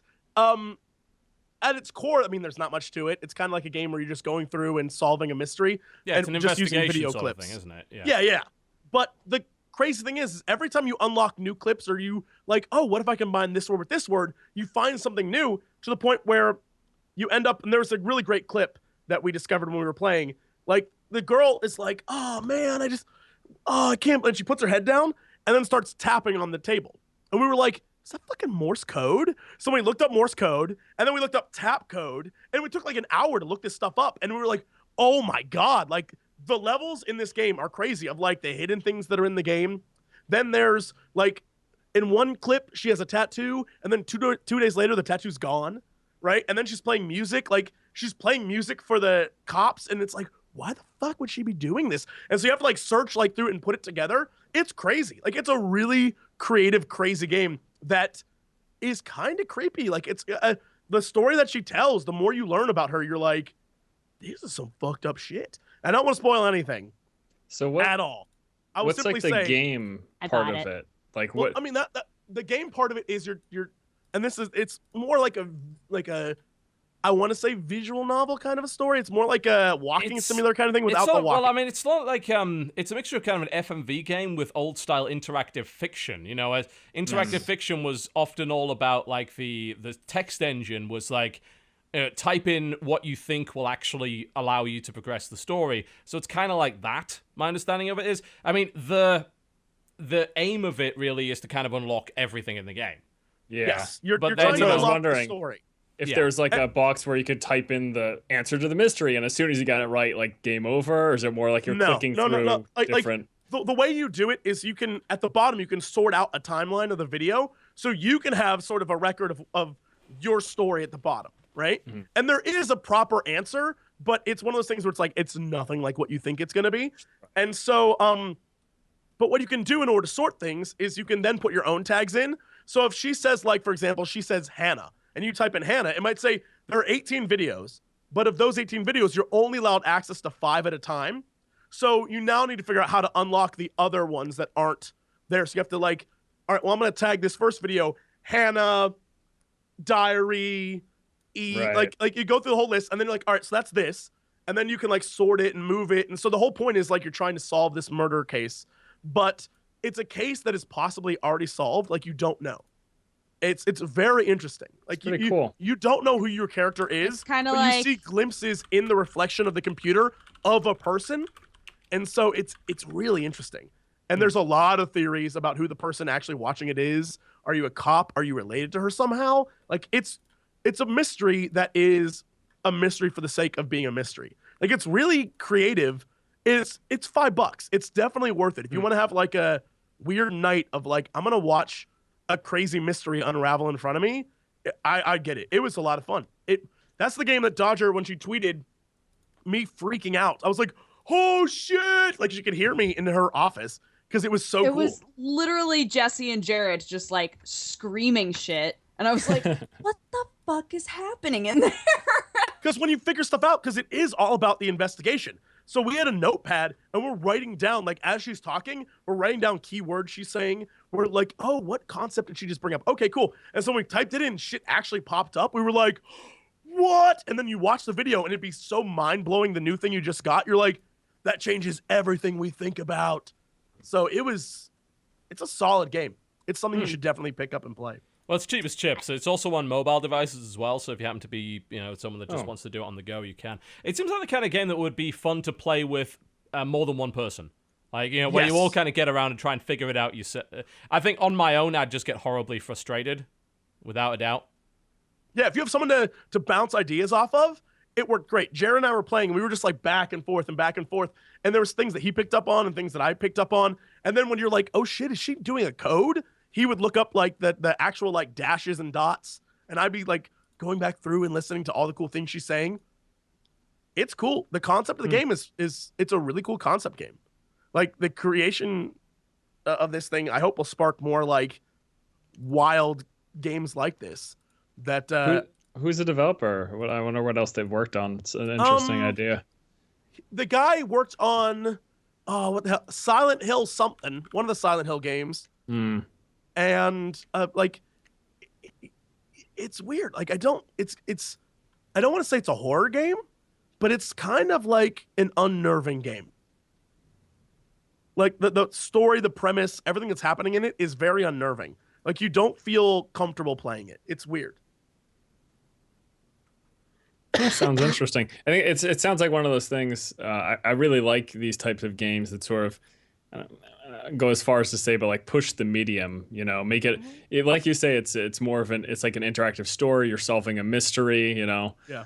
And you do those things in other games, but this I like the premise here. It sounds interesting. Well, as much as we make fun of games with FMV in them, I think that there's a way to use that where it's really compelling. So it's cool to hear that somebody made one that's really compelling utilizing that. And I think the thing that sells it is that because you're only getting clips in like maybe the longest one's 2 minutes long, but because the clips all have timestamps and she's dressed differently in every clip and you have to piece together like what day happened when, the things you uncover from it, like I was saying, in one day she has a tattoo and the next day it's gone. And it's like, what the shit?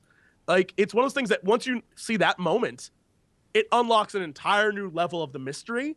And you're like, why is that? So then you type in tattoo and it brings up like all these different things. And so you're slowly unraveling this murder mystery and you're the one doing the investigation. And I think it's really like the concept's really, really cool.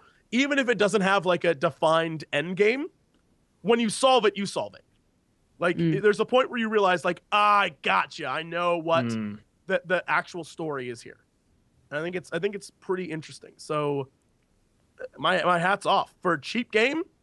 It's a lot. That's a lot of content. It's really cool. Can I say, on a different note, somehow the creators of Candy Crush have managed to make that game even more of the game of Satan than it already was. It's actually shocked me. I was really bored and I was like, you know what? I haven't played Candy Crush in a while, even though they're Satan. I'm gonna play that again. So you know how on the Candy Crush maps, you play like small sections of levels. A lot of mobile games are set up that way, where you're like, I'm on this section, and then you finish that section and you move on to the next section of the map, and it goes on forever. So now, the way that it used to work is when you needed to get to the next section, it would be like, okay, you can do 3 quests and you can only do 1 quest a day, or you can ask your friends for help. And then like you have to contact your friends on Facebook, and it was always like a bunch of bullshit. So I would typically just take the 3 days and do the 3 quests, and then you can move on. God, I know exactly what you're talking about. So now you can't do the quests anymore. No. You get to the end of a section and it's like, do you want to ask a friend for help, or do you want to pay in-game currency to move on? They are making you pay money to go on to the next section of fucking Candy Crush. Jeez. Satan. Yep. That game is made by Satan for Satan, and it's awful. I like opened that game and I was playing it and I was like, Sam, you are not going to believe this shit. And he was like, really? That's surprising you? Really? I was like, what the fuck? Like, Satan, all up While in we're there. talking mobile games, I am totally fed up 100% with Fallout Shelter. Oh, I you can't are play as that well? game anymore. I can't play that game Yeah. anymore. I'm so fucking bored of it. I'm like, I can't. There I is wanted to nothing love to this do. game. There is I nothing wanted to to do. love it. There's nothing to do in that game. It's so yeah, boring. I check in like once or twice a day and pick up resources and then close it. There's nothing for me to do other than Yeah. that. How many dwellers do you get up to? I think I have 80. I got to 40 before I was done. Yeah, I'm at like but 75, I think. The first case I got a level 44 guy.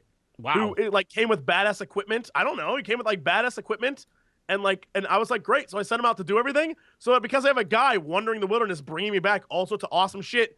Literally, I'm like breezing through this game. Like, this is. I have to feel set like I my got own up. objectives to even be interested in it at this point. Right now, what I'm doing is I have my main guy that goes out, and he's like level 35 or whatever, and he has like X1 power armor and a rusty minigun, which is, I don't know if it's one of the best weapons in the game, because that game actually has a lot of fucking items in it.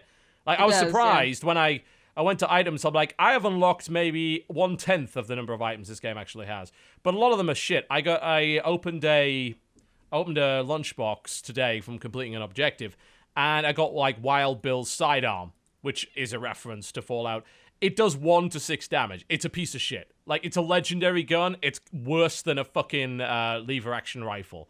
So I don't know what the hell's going on with that. I guess you're just supposed to sell it or keep it for completion's sake. But I thought, right, I'm going to take my main guy and I'm going to train all of his special stats to 10. So that he can, put him in the power armor, give him the best weapon I've got, give him 25 radaways, 25 stims, send him out in the wilderness, try and get the best items I can. And, like, that's kind of just the objective at the moment, because my place is just ticking over just fine.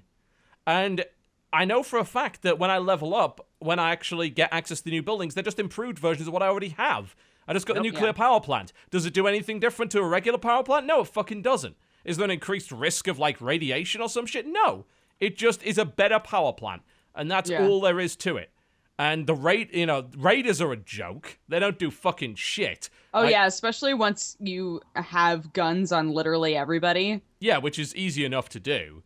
Yeah, which doesn't take very long. No. It's like they just run in and get annihilated, and then you're like, all right, cool. Because they only ever send 3. They beat through the vault door. They run right into my canteen, which is like the first place, and they get gunned down by my guys that have like 2 plasma rifles, 2 armor-piercing sniper rifles, and a bunch of shotguns. So they last about 3 seconds.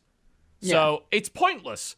And there's no escalation. The end game objective just seems to be play it until you can't play it anymore. And don't get me started with how difficult it is to remove rooms as well, because you've got to remove them, empty the room and remove them from the side. You can't remove a room that's in the middle of the fucking place. So I've got a bunch of useless rooms.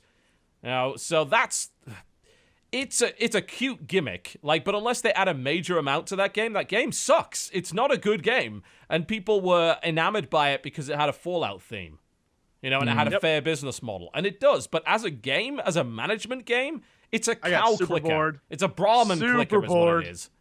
Yep. Yeah. Bollocks. It's not it's not good. It's something that I'll do the same thing as you, Dodge. I'll log in a couple of times a day, press the buttons, and then leave. Make sure my dude in the wasteland is still alive. And then... Yeah, exactly. Here's my dude. It's like, oh, it's a free mobile game. Stop whining. At last I checked, they had a fucking business model, and they made a lot of fucking money from it. Like, it being free does not make it immune from criticism. That's bullshit. Otherwise, we wouldn't be able to fucking criticize Candy Crush. That's a free game as well. Lots of games are free. Welcome to the free-to-play world. We've had this for years, and lots of those games definitely are worthy of criticism. Yeah, it seems kind of strange because something like this almost just feels like, well, it is. It's a promotional tool for Fallout 4. So it is a bit surprising that they even have a, given what you guys are talking about, how there's little to do. It's surprising that they have they're trying to monetize on top of that. Well, they're making a shitload of money from it. I mean, to be fair, opening up lunchboxes is like the only fun thing in that game. And again, there are all sorts of different items. Yeah, so, there's shitloads of items. And that, when I open up a thing and get like a fucking power arm, it's like, wow, it's amazing. Oh, I remember that from Fallout 2. Like, it plays on your nostalgia. The weird thing is, like, is it really a promotional game? I mean, technically, I suppose it is, but, like, who is it promoting to? Like, it's not promoted to iOS gamers because they're not going to be able to play Fallout 4. You know, the people that got Fallout Shelter are the same people that were going to buy Fallout 4 anyway. So, you know, it's made money. It's done well. They've made money from it, but it's almost surprising that they released it so soon after announcing Fallout 4. I feel like this is something you release a month or 2 months from now, just to get the Fallout 4 back in headlines. Just to I remind wonder if people. they've got any update plans for it. Like, because honestly, games like that die very fast on iOS unless you keep updating them. That game's been out. It's been out since E3. And they haven't done a single update to it yet. It still crashes on a lot of people's systems. It still doesn't run that well. It's got long loading times. And honestly, I wonder what they're going to do with it. If they start to add like proper endgame content and things like that, great. Cool. But as it stands, it literally is a collect the funny thing that you remember from Fallout Simulator. Yeah. That's what it is. But whatever. As I said, it's free. Can't complain. It's just, I don't know a creative hype tool. That's all. Just to keep everyone excited. I'm trying to think though, like what could they do to that game to make it more interesting? I don't know. It's hard. I don't think it's possible. Yeah, it's because they've kind of written themselves into a corner with it because the mechanics are as basic as they are. So I mean, you're right. What could they do? You know, there's no point in like having you can build defenses. Well, what's the point? Because the enemies don't fucking do anything, and like it's so very easy to equip all of your dwellers with weapons as long as you have a guy running the wastelands who doesn't die instantly. Like, come back with like 30 weapons, 30 guns. like, I had to keep upgrading my storage because I have so much shit, and I'm selling anything that does less than 6 damage. You know, so all the pistols get sold, all of the BB guns get sold, all that shit. It's it's like Tiny Tower. You know, it's like a Tiny Tower game. It's barely a game because there's not a lot of decision making to be made in it. You know, all the management elements are so basic. Like, I'm not making enough food. Well, build more canteens then. Yep. Now I'm making more food. Everybody's happy. Great. Yeah, invading other vaults, you know, expanding the wilderness thing so that it's not just to send a guy out. Invading other vaults. That would be fun. That would be like that would turn it into a completely different game. Yeah, sort of PvP thing. That might work. But, I mean, and there's really like nothing stopping you from eventually training all your dwellers up to 10 in every stat, assuming you want to spend long enough doing it. Which I don't. Well, it's cute. Whatever. It's a cute little time waster. That's what it is. Anyway, what else have we been playing this week? I'm trying to think. Yeah, besides Hearthstone and occasionally Heroes. I guess we could talk about Heroes of the Storm. We had the new patch. Actually, let's Jesse take a and I were break talking before about we that do during the that, break. because we're actually at 5 o'clock right now, so we're going to take a quick break. When we come back, we'll talk a bit about Heroes of the Storm and things like that. So you're watching the Co-Optional Podcast. Don't go anywhere, please. Ladies and gentlemen, welcome back to the Co-Optional Podcast. All right, let's get back to it. So, Heroes of the Storm. There was a new trailer that just came out, actually. The Butcher. Yep. There's a new patch today, yeah. Is the Butcher in now? Is that a thing? He is. So is the Eternal Conflicts. You can play the new map, and it's great. The new map has a thing in it now where a treasure goblin will show up, and Decker Kane will be like, kill the goblin. And if you kill it, you get 100 gold, which is pretty great. And Decker's like, you got that son of a bitch. And somehow I played the Butcher this morning. I think he's a very squishy, really cool assassin. I like his abilities. I like that he can chain you to the ground. So you like have to run around a pole. You're like chained to a pole. Or he can do the ability he does from Diablo 3 where like fire shoots out from a grate, but it's there's a slow to it. So it's timed. So it takes a little bit to actually activate. It's cool. I think a lot of the things they did. I love the new map. I think the new map, the Heaven and Hell map, where like half the map's taken over. It's basically, it looks like it's from Diablo 3. Like half the map's taken over by demons. Good. Like looking at it in the trailer, it's like that. They put some serious work into the art on that. It's effing cool. They did. It's really impressive. I like how you're fighting either a demon or an angel, depending on what side you're on, and whoever wins joins you in the fight. It'll be interesting to see, what the Butcher's counters are, because I played 2 games today. I played one as the Butcher, and there was a Nova on the other team, and one of the Butcher's abilities is he runs into combat like he has a charge. And I noticed every time I ran in, the Nova would be there like, pew pew, and I'm like, son of a bitch. So I had to like back off. So the next game I played as Nova and went like 28-0 and just destroyed the Butcher. So I'm almost convinced it might be a hard counter. I don't know. I have to play more, but it's interesting to see that they didn't make the Butcher tanky. They made him really high damage. Like, he collects blood, and the more blood he gets, the more damage he does. And so you can get an ability that lets you, even if you die, you get to keep some of it.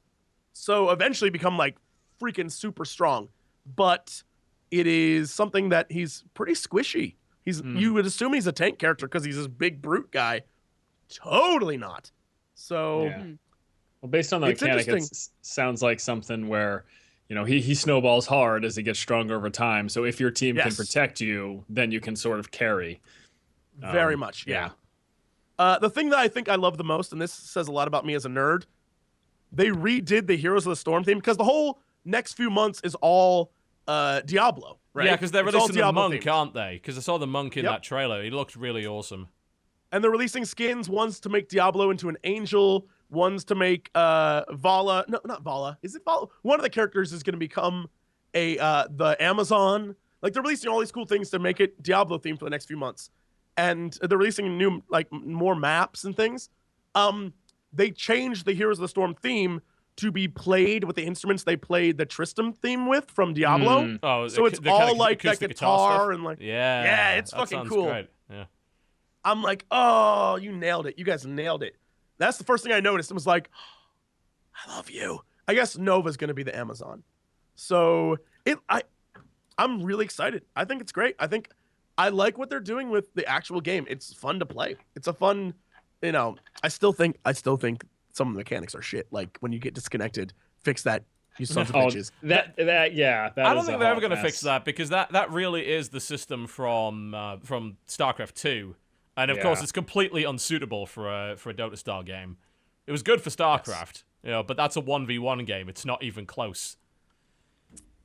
But the more I play now, that time has passed since launch, the more even it is, the more everyone's sort of where they need to be. You're not getting placed with people who are complete new players now. So everything's sort of just smooth as can be.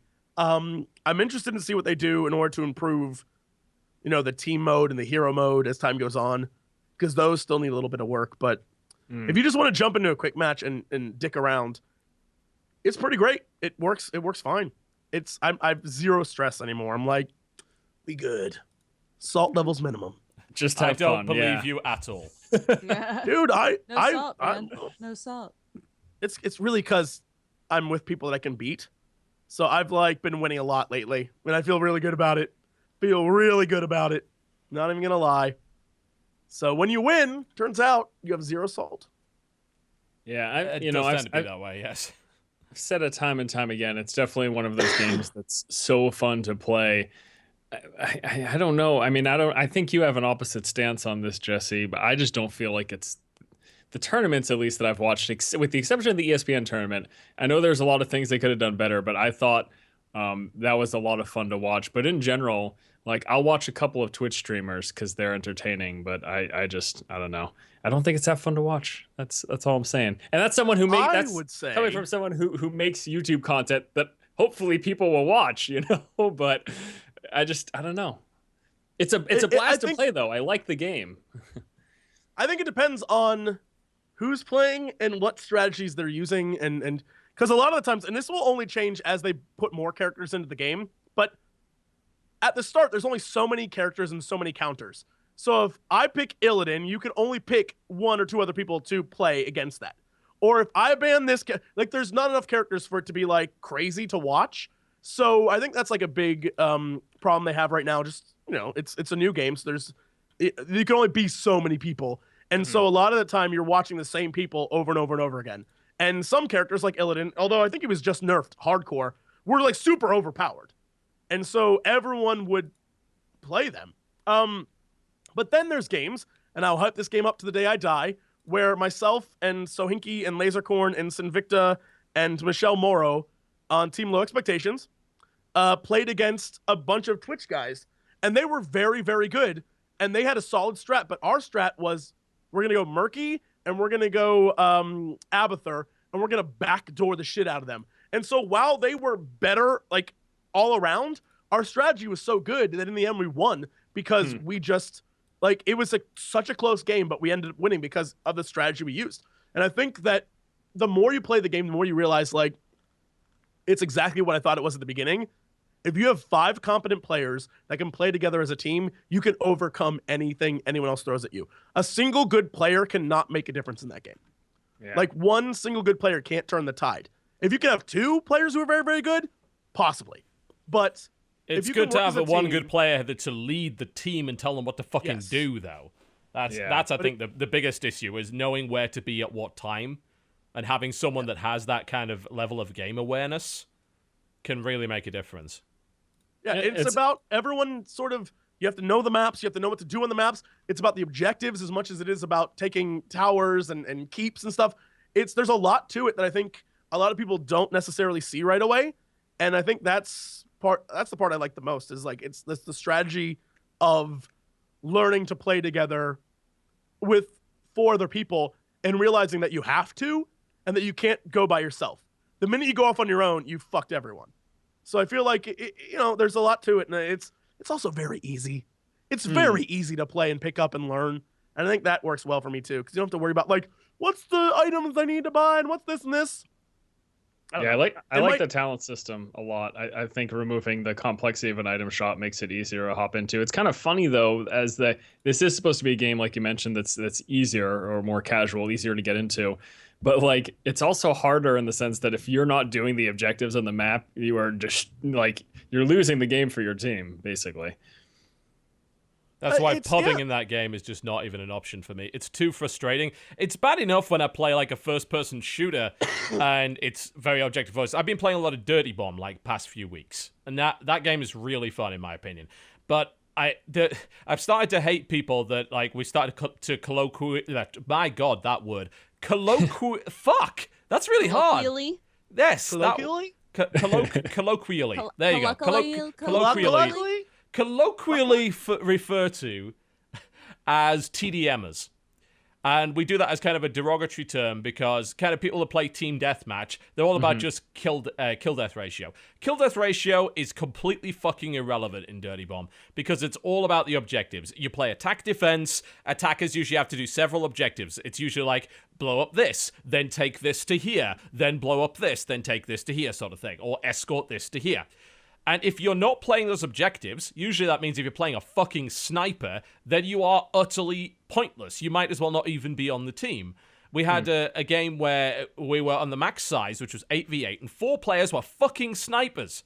And we weren't even close to opening the first door. And we actually failed before the first objective. The time ran out because no one was playing the fucking objective. And that's how Heroes feels.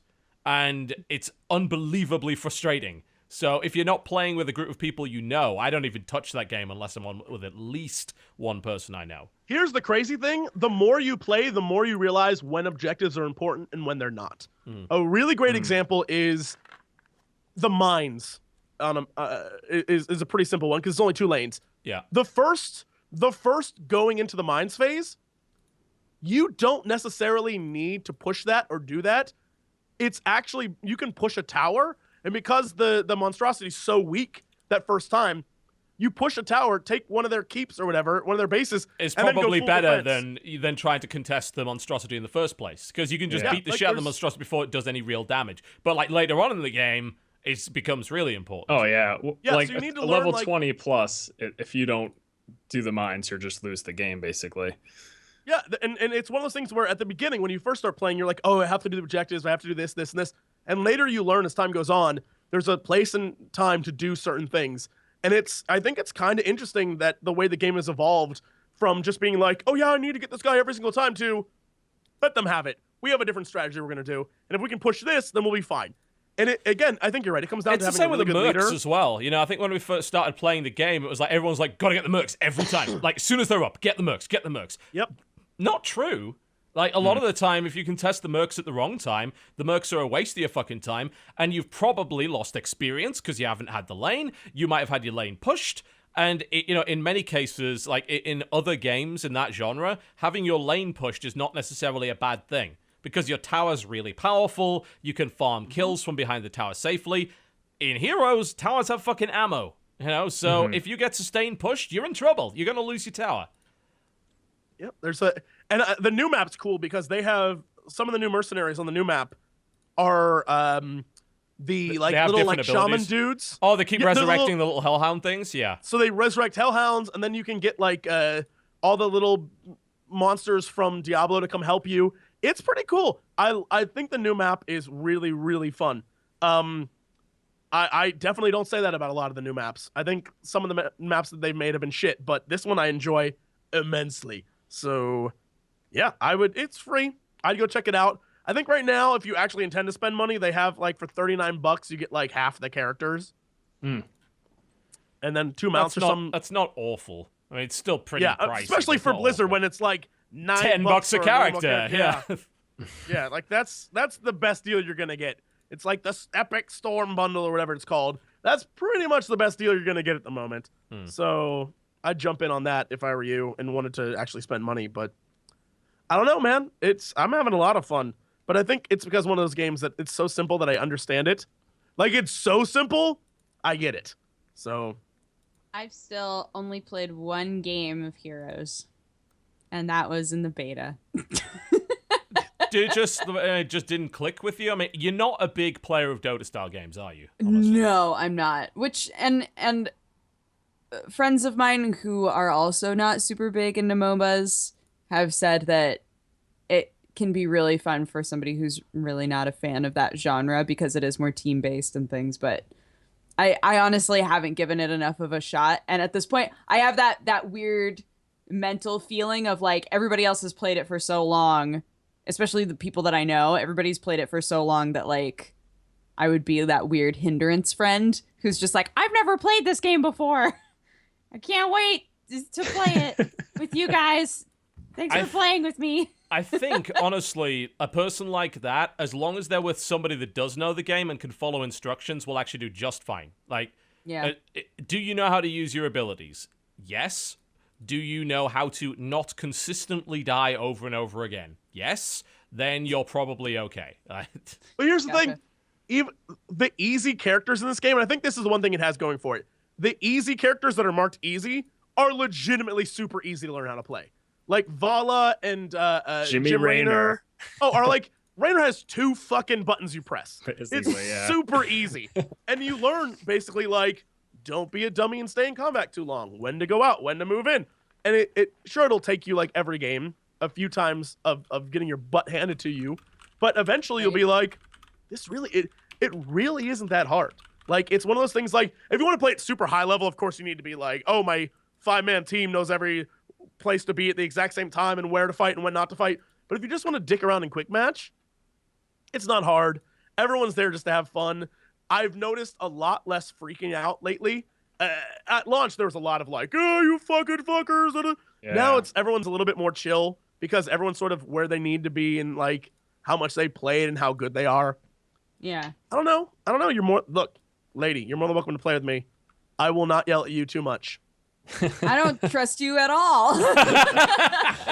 That's fine. I'll just play murky. So if anything happens, you can yell at me. I'm literally in the room right next to you. I hear you say things to people while you play Heroes. I don't know, man. Could ruin our friendship. Oh yeah, that would do it. Yes, nothing has happened before that. Out of all the things, that would be the one. Yep. Oh man. Dirty Bomb's good though. Like I would recommend that to people. Like if you played like Wolfenstein Enemy Territory or any of that old stuff back in the day, it's very much like that, but kind of brought up to date. It does have a bit of a free-to-play model going with it, which is not incredible, but it's not terrible. You know, it's a decent enough free-to-play model. You get two classes for free, like right off the bat permanently, and then there's a 3-class rotation on a weekly basis. And then you unlock classes and loadout cards for those classes. But I mean, the main thing is just it's got really solid gunplay, a nice bit of class variety, and more to the point, it's very satisfying to play objectives in that game. I've done some annoying as fuck shit to people that has won the game for our team. This morning I was playing, and there's a map where you've got to repair a vehicle. bring the vehicle to the outside of a building. The vehicle then blows a hole in the building wall to let you in. It's a drug company or whatever. You've then got to go into the drug company's offices, steal the drug samples, and then take them out to like the crate and put them in to win the level. And what happened was we barely made it there. We got into overtime, and I just pushed the vehicle there, just in the nick of time, and got onto the next stage, and we were pushing through that. But the thing is, we caught them off guard when we did it, because they already thought they'd won. So they were just dicking around. Like, they were too far away from the vehicle. So, and then a bunch of us just rushed the building before they got in there, killed all the defenders, because there was nowhere near enough people to defend it, got the first drug sample out, and then it spawns a second drug sample. What I did as a medic is I hid inside the building, near where the drug samples are, while everyone was fighting outside trying to stop them from taking the drug sample. And immediately, as soon as they put the first one in, I immediately grab the second one, run out the fucking back door where no one is, and then just go slam it home. And nobody was there to stop me doing it. And doing that kind of thing, especially with a really short time limit, is very enjoyable. Plus, there's a mode called Stopwatch, which is like Left 4 Dead Versus, where you get one time as the survivors and one time as the infected. It's kind of like that. You get one time as the defenders, one time as the attackers, and you've got to try and beat the other guy's time. And that's a really fun game mode. It's good. Like, I would suggest to anyone that can play, because it's actually region locked. Some people can't play it for some reason. I don't know why. But like, if you happen to be, of course, in America or in most European countries, go give that game a try. Like, seriously, it's actually very, very enjoyable. It's a really nice FPS. Are there enough people playing it? There's, There's, right now, there's like 12,000 concurrents. It's in the top 25, I think, on Steam right now. It's doing well. Yeah, currently there's 11,000 people playing. You don't hear much about it, like, ever.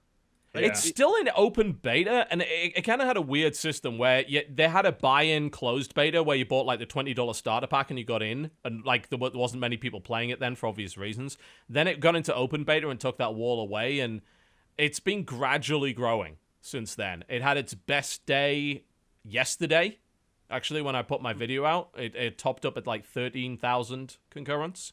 So it's growing. It's doing well. Yeah, it's doing well. So I would give it a bash, absolutely. I played the tutorial, and I played like one match, and that was it. But I think I want to go to it. It seems good. It's by splash damage, right? Yes, it is. It's a splash damage game. Despite all the shit the game got, I actually kind of liked Brink. So I like Brink. I fucking thought it was all Brink. right. I thought Brink had a lot of really interesting ideas and got a pretty bad rap. To be fair, though, like if you had an AMD card on launch, that game ran like absolute dog shit. That probably had a lot to do with how much people hated it. Plus, like, the guns, they felt a bit weak. Like, the time to kill in that game was quite high. So even if you had, like, the best, like, most powerful gun in the game, you still had to shoot people a bunch with it to make them go down. Plus, a lot of people didn't really understand the parkour system. But if you actually understood the parkour system, it was incredible. Like, it was the best movement system I've ever seen in an FPS. It was, like, almost Mirror's Edge level good.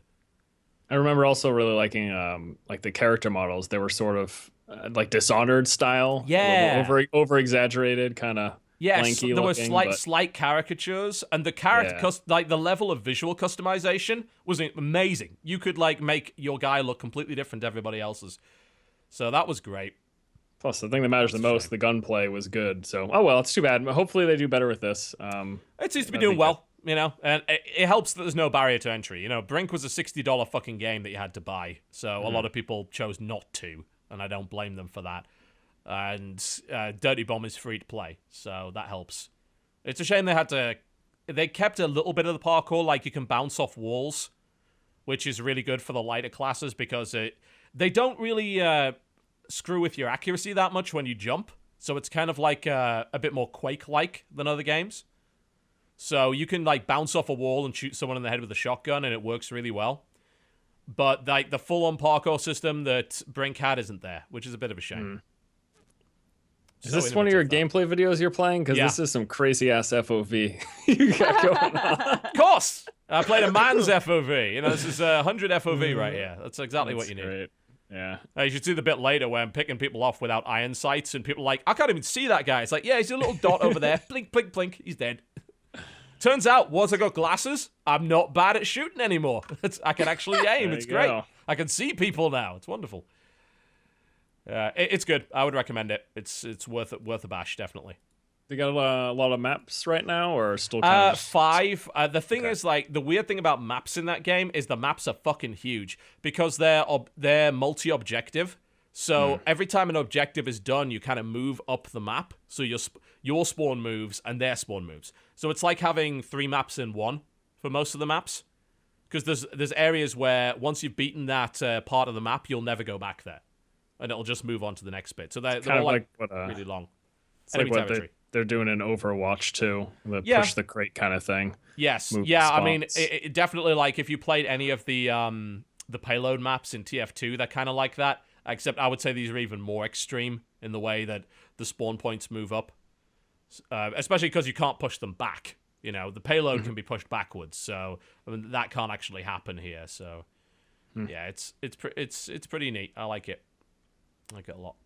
That's something to do. There's not a lot of games to play right now. Like, not a lot on the docket. No, so there really isn't. I mean, what just came? Ronin just came out, which is the new Devolver game. I played a bit of that. That's an interesting one. It's a stealth action game, but every time you get into combat, it goes turn-based, which is really weird. Like, it's 2D, so you're kind of running around like Mark of the Ninja or Gunpoint, but as soon as someone spots you, you go into a turn-based battle where you see where they're aiming, and you've got a certain amount of movement, and you sort of bounce over them, and you try and bounce between characters because you die in one hit. So instead of just like, oh, I can stab this guy. Yeah, you can stab him, but if you stab him and that guy's already aiming a gun at you, he's going to shoot you. So instead of stabbing him, knock him over and then jump on the ceiling above his bullet and then jump down on the other guy. So there's a bit of a puzzle element to it. And so far, it's pretty neat. It's really unique. I dig it. It's got a lot of cool optional objectives as well, like, don't be detected here. Go unlock all of this stuff. So it's certainly unusual. You're talking about Ronin, right? Ronin, yeah. Yeah. I was looking at that looks earlier. cool. So far, I like it. I like the idea that, because I'm usually bad at stealth action games, so the fact that whenever there's combat, it goes turn-based and I can think about what I'm doing, that's actually kind of neat. So, it's, so far anyway, I've only played like the first few levels of it, but so far I'm enjoying it. It's not too shabby. Have you played that Cat Attic game yet? Shit, what's the name of that game? Cat Attic? What? Oh, Yeah, the one we have to build a fort? Yeah.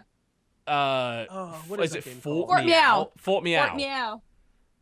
Okay, I haven't yet. Have you had a chance to play that? No, I have a code for it though. I haven't played it yet. It's a physics-based pillow fort puzzle adventure involving cats, destruction, and a dusty old manor. Build a protective fort out of furniture to keep the cats at bay while deciphering the mysterious tales hidden within the journal. I might play that. That actually sounds like it might be my jam in some way. I don't know, I just love the idea of building a fort and withstanding a horde of cats. That just seems interesting to me. Yeah, it looks cute. Watching and a silly. trailer, it's really funny looking. You're like clicking and dragging items to surround your character as cats are being propelled off of screen towards your fort. That's neat. I really like the idea of games where you build a fort and then have to survive. That's just a thing that tickles my fancy for whatever reason. Yeah. And I don't know, I can give it a try. See how it ends up working out. It might end up being terrible, but I'll give it a bash. I think I have code for that, so I should probably play it. Infinifactory also came out of early access today. I don't know if you've had a chance to play that. It's a sort of puzzle game where you've got to build sort of assemble products for your alien overlords and try not to die in the process. You've got to kind of build a sort of production line to do it. It's by the guys that made Space Chem, which means I have no intention of playing it because it will be really fucking difficult. But I've heard some good things about it. I'm seeing a lot of graphs, so if you like graphs, sounds like Space Chem to me. Yeah, absolutely. There was Oh no. There was another factory building game as well I guess it wasn't Infinifactory. It must have been something else. Like, but it was more 2D. Does anyone remember what that is? No. No, I don't remember it either. Actually, it's I'm pretty sure I saw Factorio. That's it. Yeah, Nerdcube was playing it at one point. Factorio looks like it's more my kind of thing. Infinifactory looks like it makes my brain want to melt out of my ears. So no, thank you. I don't think so. Doesn't seem like a good idea. For some reason, it's reminding me of a Would You Rather that I used to play with my friends in college. Oh, Or it was if You aliens came to Rather? guys, if aliens came to Earth and they Go on. could either basically, would you rather be the house pet of an alien? So like they'll take care of you, but you have no actual freedom of your own and you rely on them for food and sustenance, and you probably poop in a box. Would you rather that, or would you rather that they are sucking all of the resources out of Earth, but they just kind of leave us there? So we have to, kind of struggle to survive, but we still maintain our freedom. House pet. House pet. Yeah, House Sounds pet. pretty good. Me If I could too, play video right? games, Fuck that. give up our I've seen the freedom so road. easily. House pet. Every million times I go house pet, no doubt. I wear collars, little cute vests. Whatever you want, Overlord. Whatever you want. Okay, moving swiftly on.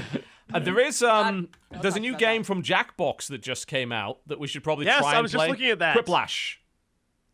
Wait, is it added to the Jackbox collection already, No, or it's do you have it's to a buy new it separately? one. Yeah, it's a $10 game. Quiplash. Quiplash. I think I should pick this up and we'll see if we can like play it with Twitch or something. Because I think that would be pretty cool. Because I mean, remember we did like Drawful and we've done Yeah. You Don't Know Jack and things like that. I would like to try that one out. Because I mean, I love the Jackbox Party Pack was in my top 10 last year because of just how fun things like Fibbage are. Yeah, So, man. I don't know if Quiplash is any good. I'm still trying to figure out what the actual point is. Quiplash, exactly. not Whiplash. Quiplash. Quiplash. Yes, Quiplash. Jesus. Yeah. There Your it is. answer is pitted against another player's answer in a head-to-head clash of cleverness or comedy, or just which answer is the least stupid. That kind of thing. Yeah, apparently, you can, like, there's an audience voting system of some sort, which I think would make it amazing for streaming. That would be Yes. really awesome. I think we need to try and schedule this. I'll have to try it out and see, like, how well it works without people being in the same room. I might be able to do, like, a Skype screen share or something. That would probably work. Because you still do the whole play with your phone or play with your browser thing. Right. So, yeah. that Yeah, might be- a screen well, share on Skype is instant, so Yeah. there wouldn't be a delay at all. Yeah, it's just a case of whether or not it would, like, if I did screen share and also streamed, if my computer would explode. I don't know. It's worth a try. Yeah, that might work. But that definitely looks like a lot of fun. As you can probably tell, by the way, there's basically no news this week. I mean, I'd Yeah. love to say that there was, but It's true. there's really... I mean, it's post E3. Did anyone fucking expect it? And there's not much going on. I think the only big deal that sort of happened this week was, Scrolls is getting no new major updates. That's going to be shutting down probably next year. It's like, well, second Mojang game, not exactly as successful as the first one. There's not really many lessons we can learn from that. Force, did you play Scrolls when it came into beta and actually came out? Yeah, I played it a little bit. I played it before they had like 3 classes, I think, to start, and then they added another one, or maybe Yeah. it was 2, and then they added a third. It But was 3, then they added a 4th. Right. So I played it for a little bit, and I thought it was fun. It was interesting to have like the different like levels. You have to work with the lanes in addition to your cards and casting your spells and stuff. Yeah. I just feel like, did they market that game at all? Because I That was the never problem. They heard fucking about it. didn't. Like the marketing for that game was dreadful. They barely got people to play it. And plus, like, they then ran into this problem where they actually charged for $20 to play the beta. I don't know if the game's free to play or not now. Maybe it even isn't.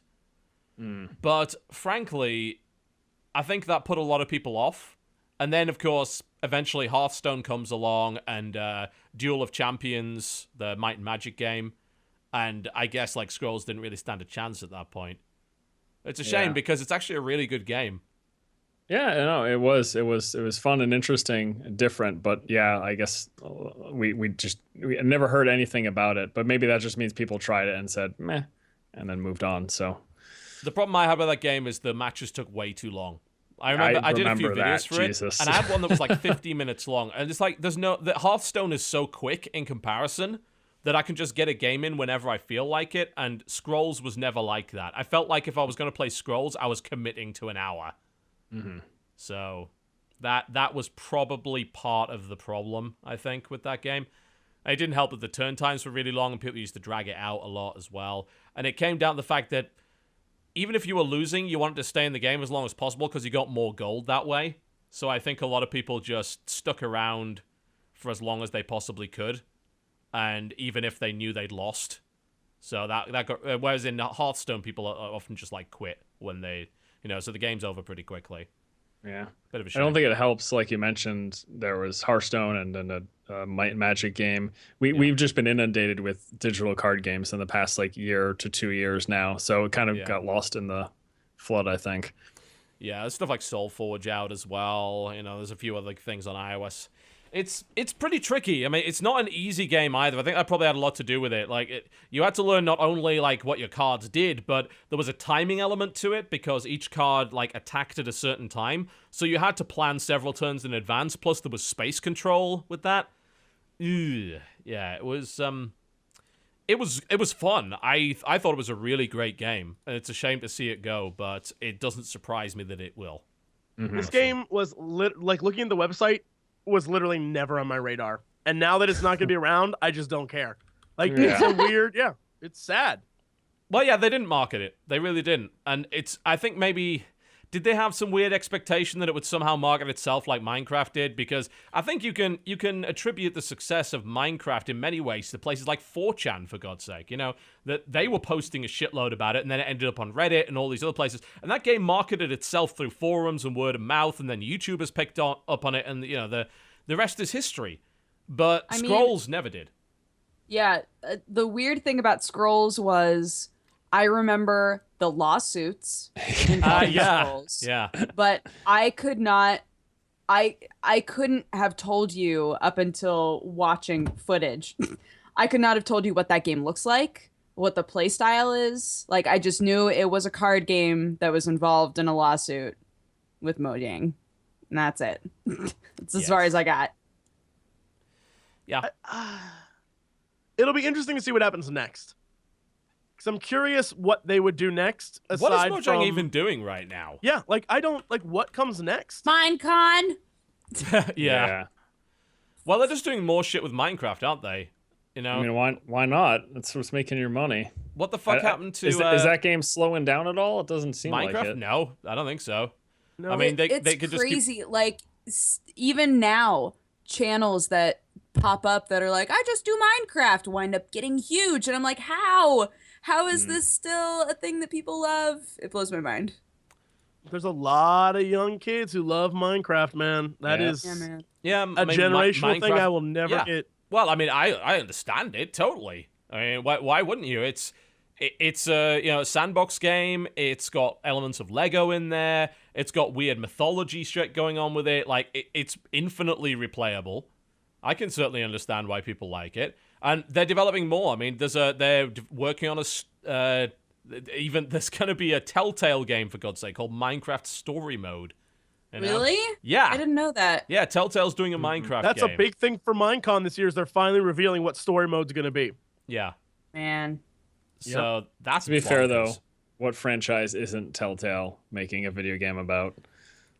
I think Apparently, lately I've heard so many people say, you know what, the Borderlands game is actually really fun, and nobody really has it on their radar at all. I had no inclination to play the Telltale Borderlands game at all because I was like, meh.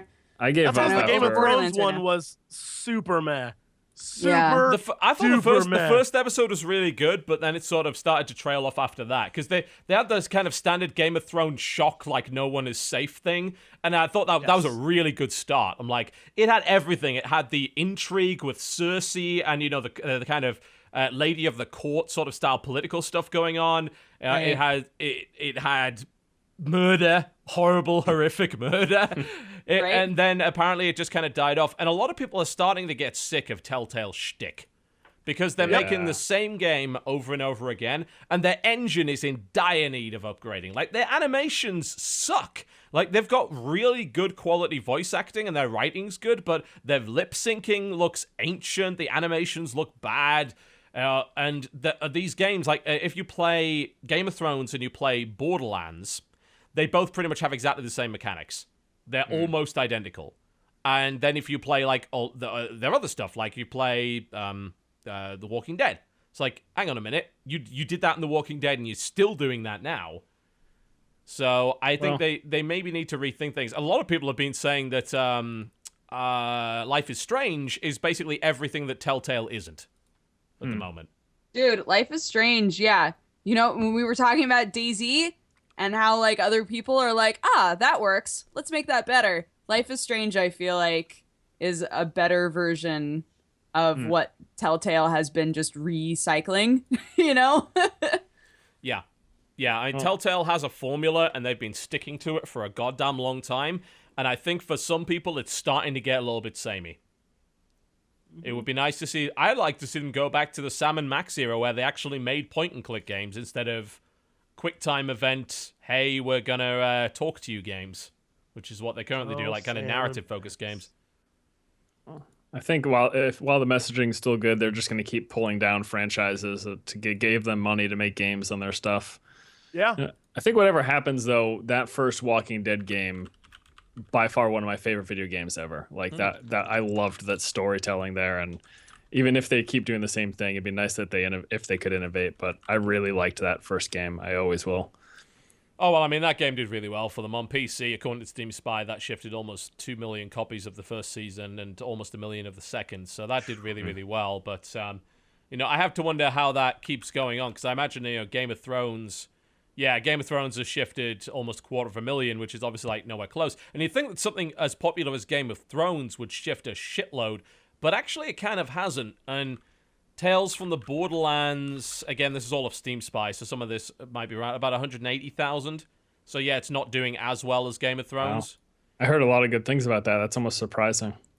Well, I mean, really, I guess it comes down to the fact that a lot of people didn't really care about a story-focused game in the Borderlands universe. They play Borderlands to get loot. They don't play it for the story.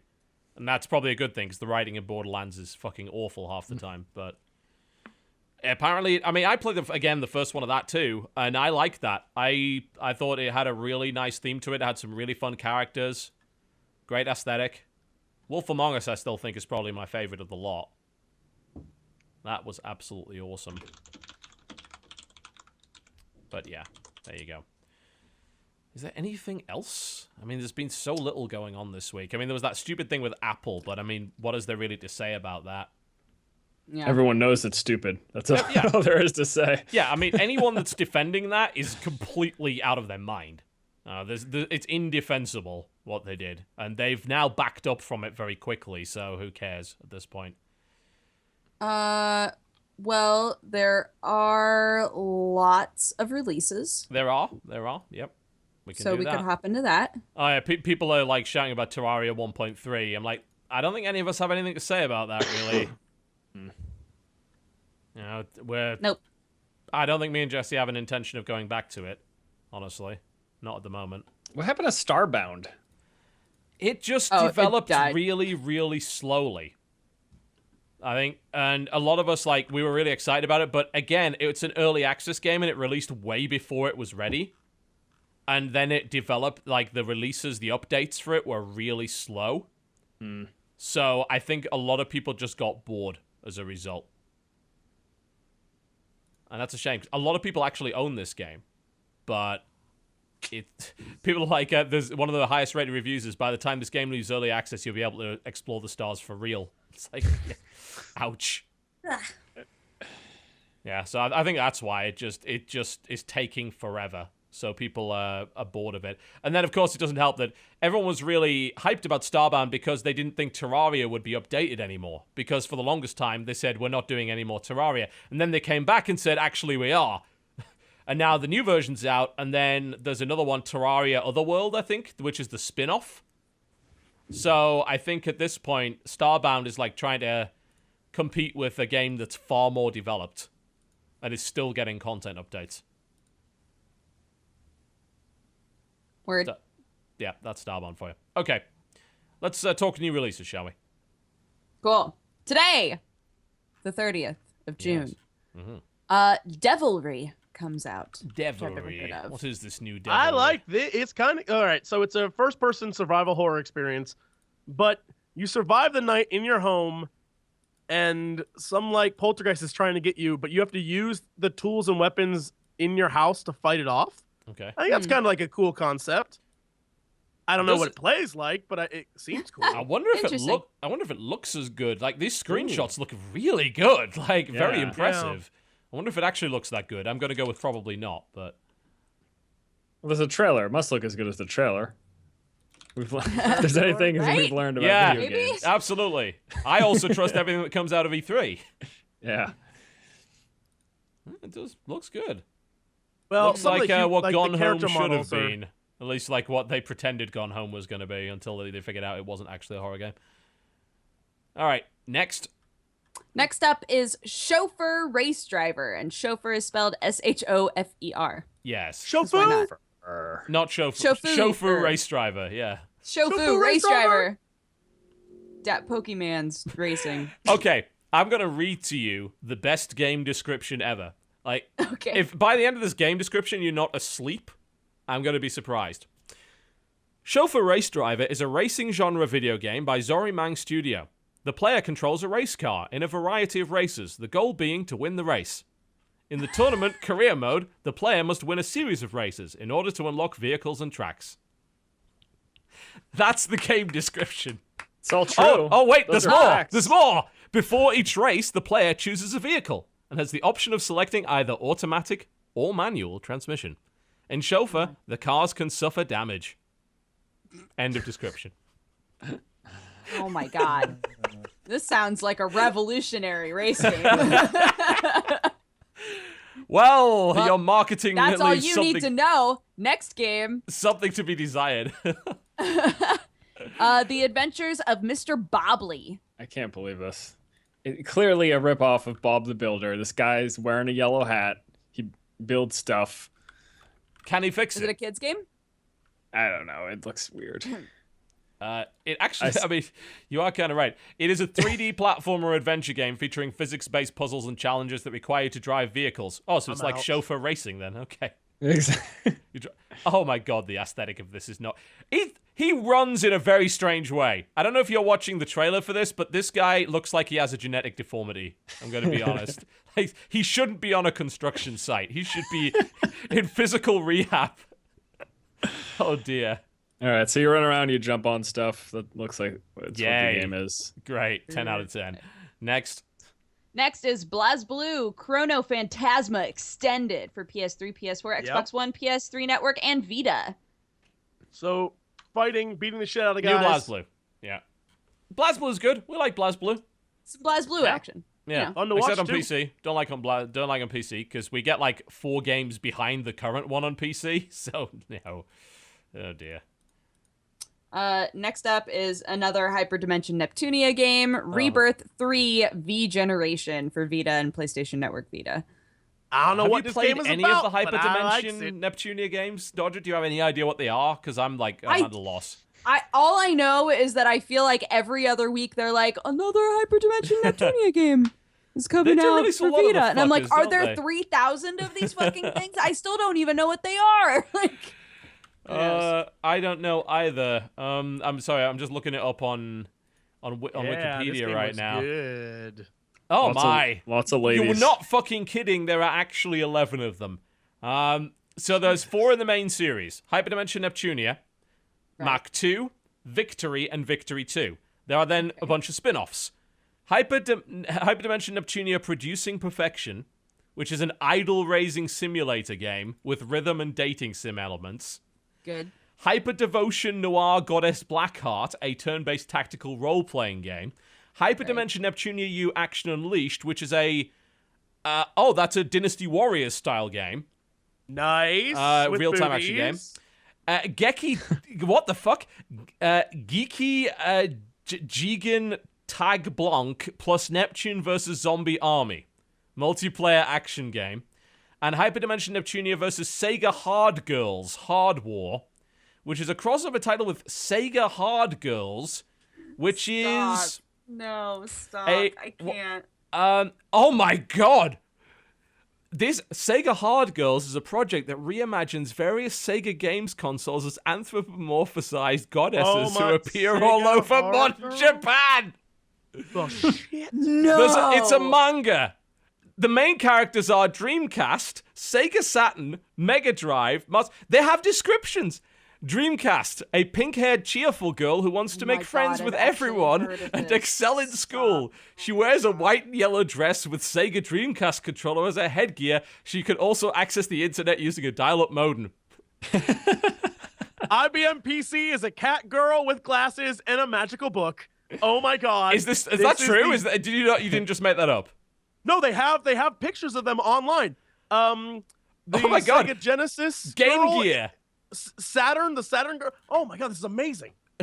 Game Gear, a moody negative girl with multicolored hair. She tires easily and prefers to stay indoors, often leaving glasses. So this is actually based on like the actual consoles. Like that's a joke about the battery life of the Game Gear. That's funny. They have a character based on the visual memory card for the Dreamcast. There's a fucking literal walking memory card. This is a light novel series. Dodger, Manga Pod. Do it. Do it. Amazing. Do it. Oh, also, today's episode of the podcast is brought to you by Crunchyroll. Go on Crunchyroll now and watch High School Seiha Girls, which is literally what we're talking about. But Oh as an my anime. god. There you go. They got it all on there. Crunchyroll.com/TotalBiscuit. 13 Sign up whole for episodes. sign up for your free cheesy trial. Sega girl bullshit. You can watch this. You can watch this fucking thing right now on Crunchyroll.com/TotalBiscuit. Oh my god, this exists. This is a thing. I knew Mega I had heard CD2 of this is before. a I was girl like, this riding a sounds like an skateboard. anime I've heard of. Oh my god. This is so. Holy shit! They have action figures. What? What? You guys are buying into this. This is their marketing plan. You This gotta. is it's you gotta take insane. a step back. It's insane. Don't buy those action figures, please. For This the is love of God. incredible. There are multiple characters. There's Super 32X, a fairy-like goddess who likes to tease others. Genesis is a self-obsessed American cowgirl that prefers the nickname Jenny. Yep. No. She's wearing a bikini, so you know she's American. And so there's a crossover with Hyperdimension Neptunia and Sega Hard Girls. And then there are 3 remakes, which the latest one is Rebirth 3 V Generation. That right there is a link to where you can see some of the action figures. Where? That is amazing. That is amazing. Why? Oh my god, why? Yep. Good. Dear. All right then. Anyways. Dreamcast Yeah. comes with 4 different weapons. Why does the Dreamcast have weapons? Dreamcast has a sword, a laser gun, what appears to be a fishing rod, and maracas. Oh, that's probably a reference to Samba de Amigo, which was a Dreamcast game that had actual maracas that you had to shake. It was amazing. This is amazing. Holy shit. Why does this exist? I don't know, but go to crunchyroll.com/TotalBiscuit and go watch it. Hard girls, yeah. Okay, let's keep going because we're never gonna end at this rate. Okay, next up is J-Star's Victory VS Plus, which is probably more of the same bullshit. PS4, PS3, PlayStation Network Vita, and PlayStation 3 Network. Isn't that the Jump Superstars game that I was talking about earlier? Yes, Yeah, it is. Vegeta versus Naruto. Yeah, it's the Oh. anime mashup game. And it's actually Sick. the first time I believe that it's coming to Western territories. Perfect. So There's I that. might actually buy that because you can play as Ken from Fist of the North Star. You Yes, you can. I'm trying to see if there's anyone else I actually like. You can play as Kenshin and Shishio Makoto from Kenshin. It's got characters from JoJo's Bizarre Adventures in there. There's a bunch of support characters as well. Tetsuo Karuko from Kuroko's Basketball is in there.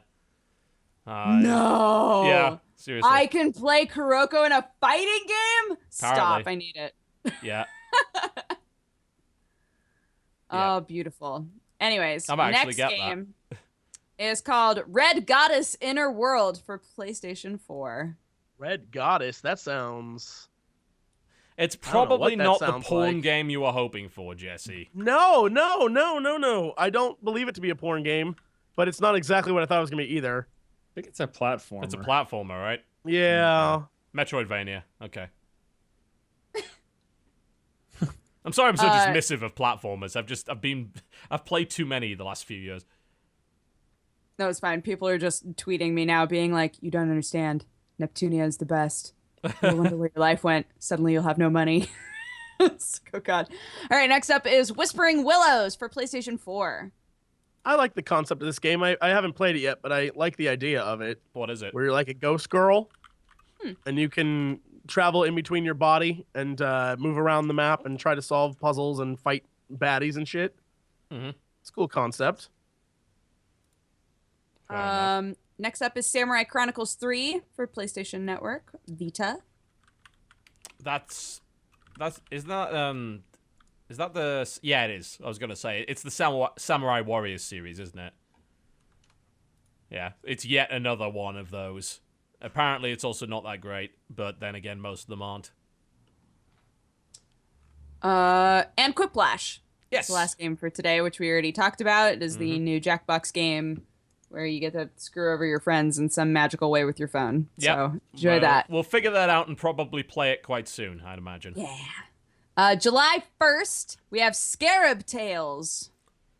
Casual Looks like a puzzle puzzle. game. Yeah. In Yay. an Egyptian setting. Yeah, because that's never been done before. Looks like one of those games you'll play at the bar on those little machines there. Just go through and click on some stuff and Yeah. get some points. Next up is Gravity Core.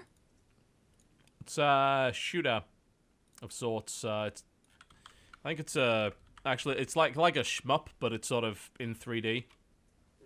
From what I can tell, it's called Gravity Core Brain Twisting Space Odyssey. They're marketing it as an anti-casual brain twisting shooter. I find the idea of calling it anti-casual to be obnoxious as shit. Like, come on. Wildstar? Is that you? You're trying too hard there, honestly, I think, with that. Next up is Prismatica. It's a puzzle game. Puzzle game. Yep, color matching prism puzzle game. thingy. Yes. Perfect. Next up is Mini One Racing. I'm going to go out on a limb here and suggest that it might be a racing game of some description. Stop. Yes, quite. Madness. The Yeah, cars are destructible. Are they? I don't know if that's true. Can you choose between automatic and manual transmission, though? It looks like a really awful version of Micro Machines. It actually came out in 2008, and it's just being shoved back on the fucking Steam page again, so that's great.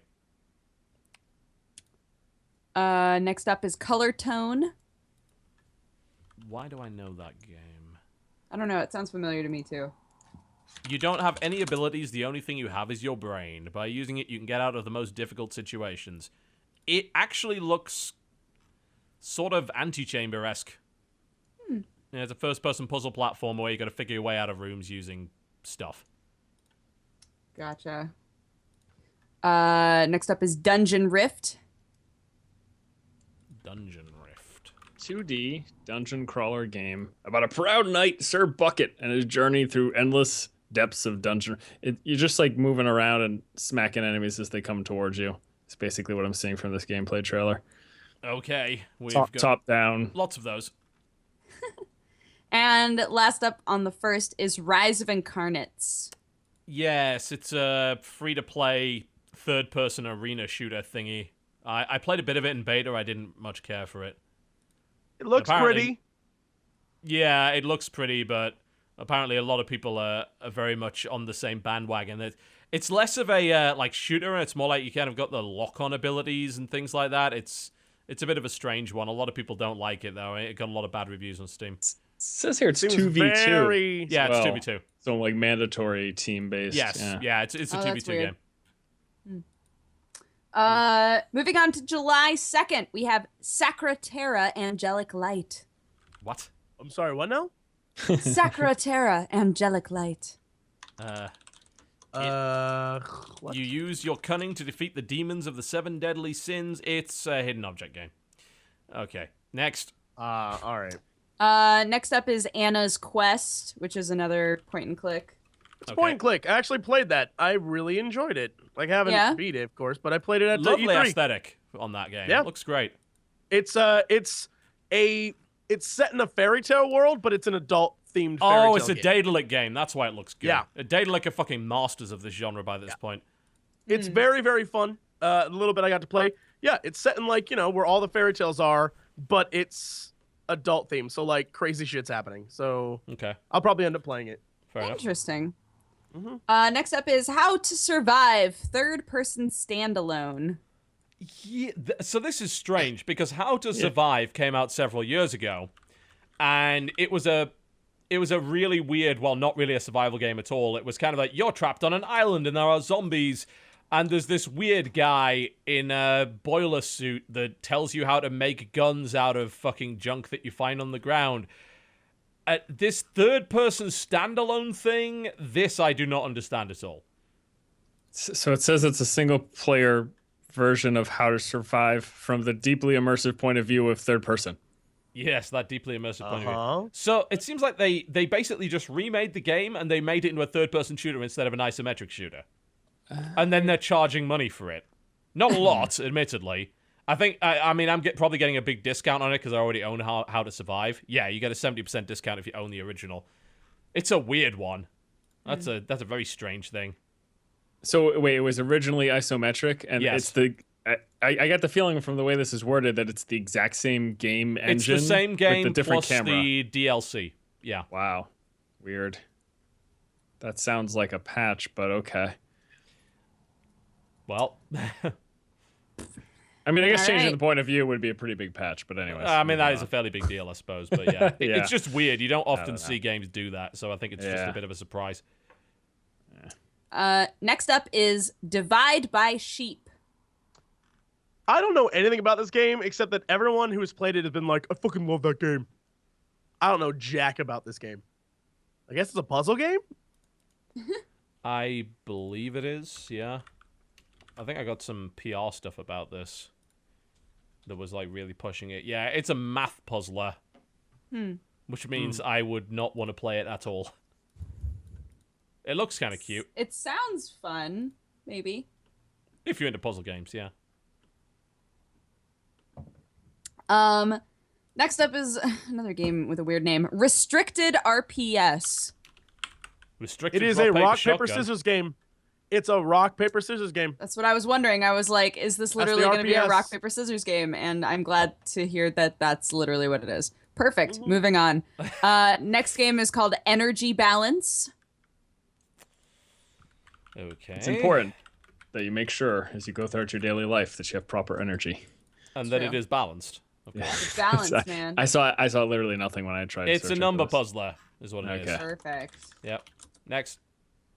Next up is called Revolution Under Siege Gold. Revolution It's Under Siege. Revolution Under Siege Gold Edition. It's a war game. Yep. It's based, I think, on the Russian Civil War, I believe. Yeah, the Proletariat Revolution, which is actually interesting, and most games don't usually tackle that. It's, set in 1917, the Bolshevik Revolution. That's a neat idea. Interesting. Holy shit, this next game. Holy shit. This next game is called R No Surge Plus for PlayStation Oh Network my Vita. God. What is it, Jesse? Tell us. Yep. Just image search that shit. Just image search that shit and you will know. Yup. Boobies. I was waiting It for that. is crazy looking. I can't tell you what this game's about. All the cutscenes they're showing are like girls in bikinis and like you trying to get it off of them. I don't know what's going on. Seriously? I'm looking at it right now. The first two screenshots they have are like a girl in a bikini and like move her arm. And then there's another screenshot You of a can girl move in a it wherever bikini. you want. There's another screenshot of a fairy girl who's wearing no clothes. There's another screenshot where it literally just has her breasts highlighted. There's a card game feature, maybe? I can't tell what's supposed to Is be happening in happening this in this game. Yeah. I know I like it. Thanks, Vita. There's more Vita action for you. And last up on the second, we have Roving Rogue for Wii U. It's a platformer, 42 frantic levels. It looks graphically a lot like say the original Mario, for example, which it says here is supposed to be a throwback to your all-time favorite Golden Age classics. You start from the end of the game and you work your way to the beginning. End of this. Yeah, that's it. But yeah, it just looks like a platformer. Already? It was called Spoiler Alert, if I recall correctly, wasn't it? Yeah. Which was not good. Moving on to July 3rd, we have a game called Vapor. You know, when you go to look up the game Vapor, and the first, 4 images you see are Markiplier faces changed to be jump scare faces, you know you're in for a treat. You know they've taken their time to make quality gameplay. I don't know what the fuck this is, but all the jump scare faces I'm looking at right now are basically Mark's face edited. Perfect. Good. Lovely. Yep. Just peachy. So, but we don't know what the game is. That doesn't tell us what the game is, but are we going to just take that as, all right, there's your description. Mark's face game. It is, hold on. It's an experimental horror game. Oh, that uses horror, both old school and modern, with the frantic gameplay of classic first-person shooter titles, blending horror, shooter, action, puzzle, platformer, in a dynamic yet cohesive combination. Mm-hmm. Sure. Whatever the shit that means. Yes, good. Okay. Then next up is a game called Unpossible. It's a tube racer. It actually reminds me of a game, I think it was called Prown, that came out a few years ago. But this one's from first person, and it's got sort of a cyberpunk aesthetic to it. Very neon. Looks kind of neat, actually. I like games like that. They're pretty fun. It was Starbucks pick of the week. Really? As it turns I mean, I know for a fact that when I want cutting-edge games critique, I go to Starbucks. Absolutely. Yeah, cool design. I like it. Yeah. Next game is called Subspace Continuum. I know about this game because I played it when I was 12. This game is ancient. It is an ancient thing. And I am very surprised that it's actually coming to Steam. This thing has been around for a very, very long time. A huge amount of time. It's ridiculous. It's a top-down sort of multiplayer, customizable space shooter of sorts. It's grown to the point where it's become almost everything in a video game because people just kept modding it and changing it. So it's almost like a platform for stuff now. It's really unusual, but it's neat. I mean, it's cool that it's a piece of history for PC gaming, frankly. It's pretty cool it's coming to Steam. Not that I think I'd want to play it again, but it's cool that it's finally there, I suppose. Next up is called Adventure in the Tower of Flight. It's a retro-style platformer. Cool. Sorry. Next up is Vindicator Uprising. Vindicator Uprising. Wait. It's a retro-style platformer. Oh my god. Next. Next is Farm Frenzy Hurricane Season. It's a fucking Facebook game.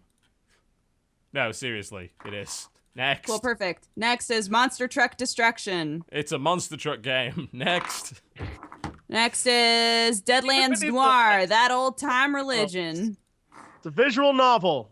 Is it? Set in noir style New Orleans in the Deadlands Noir RPG universe. And finally, I like the art style for that. That's pretty cool. Although all the screenshots include the window, which is like, what are you doing? It's like you got the little X and the minimize button and everything. What are you doing? I don't know. Letting you know that you can minimize. All right. Game. Okay. and finally, on July 6th, we have Knee Deep. Knee deep. I'm sorry, in what? When a washed-up actor hangs himself on location, a spotlight is cast on the backwater Florida town of Cypress Knee. Your screen becomes a stage as you investigate the mysterious suicide with 3 distinct characters. It is a sort of point and click by the looks of it. Ish. Like a 3D point and click. Yeah. We're solving a mystery. Yep. Mystery solving. That's The end. it, I think. Yep. That'll be it. That'll be it until next week. Thank God. That's a lot of PC games that I probably won't play. Especially the ones that are called retro-style platformers. Ugh. Bless their hearts. They're just trying to make games, but I'm done with them. I can't. There's so many. There's so many. I can't maintain any semblance of interest in them. I'm sorry. Oh, yes. Oh, dear. There's at least a few in there that's worth having a look at, though.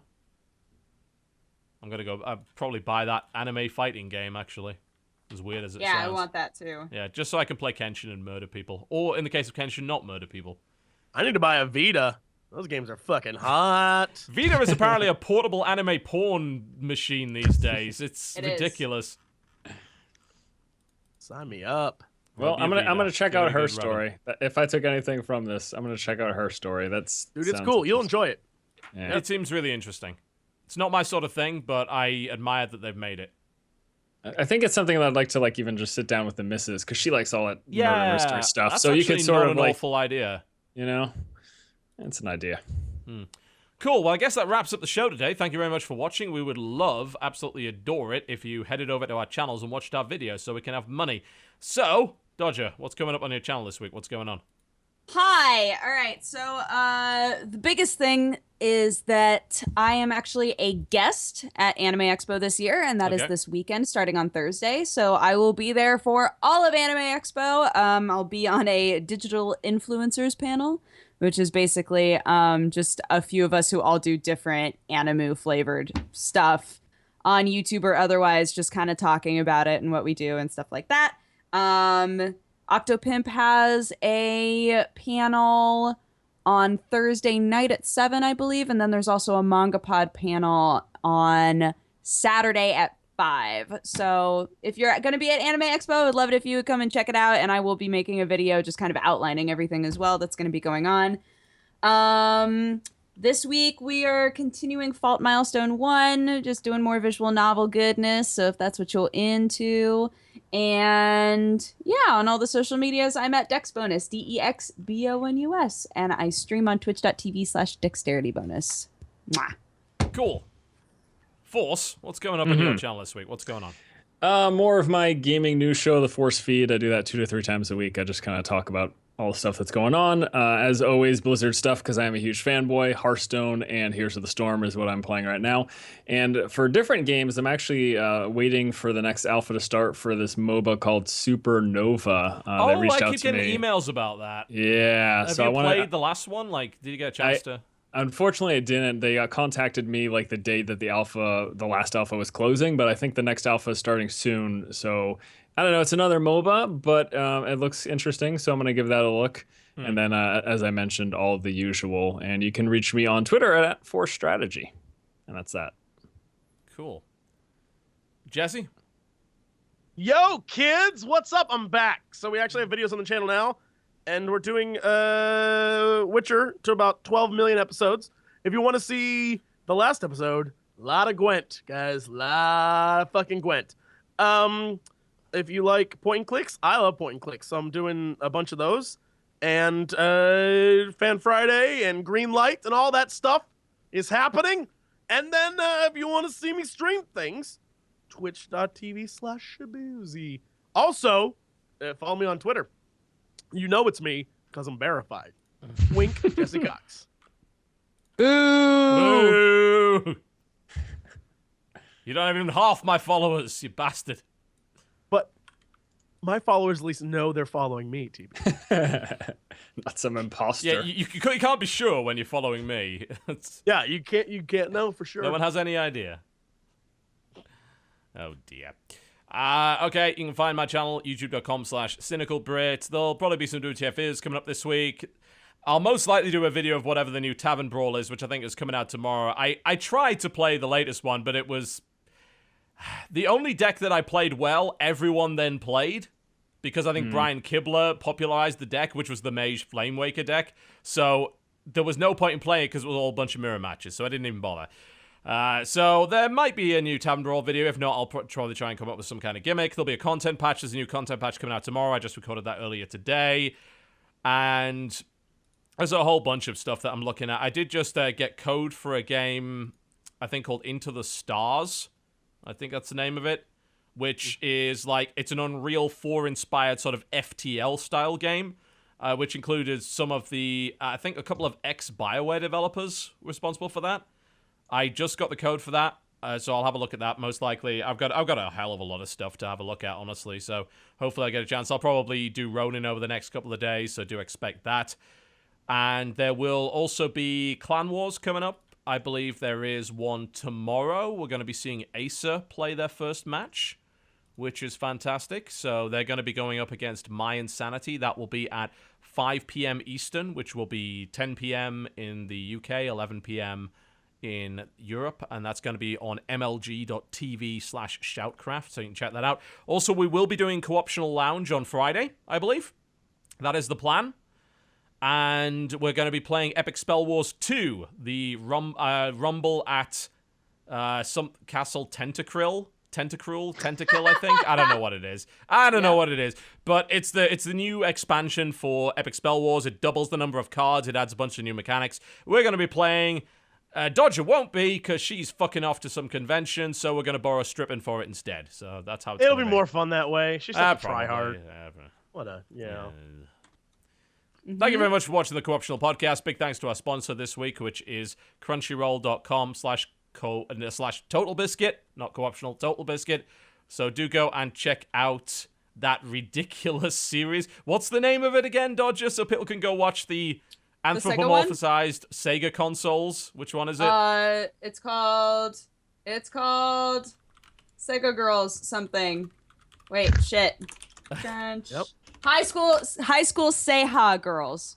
Yes, and it's spelled high S cool. Yeah. Like there's no H in it. Cool Seiha Seha Girls. Yep. And the whole thing looks like it's made in CGI, and it's not attractive. Just go, like, use your free trial to go watch that, because that's ridiculous. Like, it's gonna be A pluses. It's an experience. Everywhere. It's an experience. Thank you very much for watching the show, ladies and gentlemen. We are gone. Good night. Goodbye.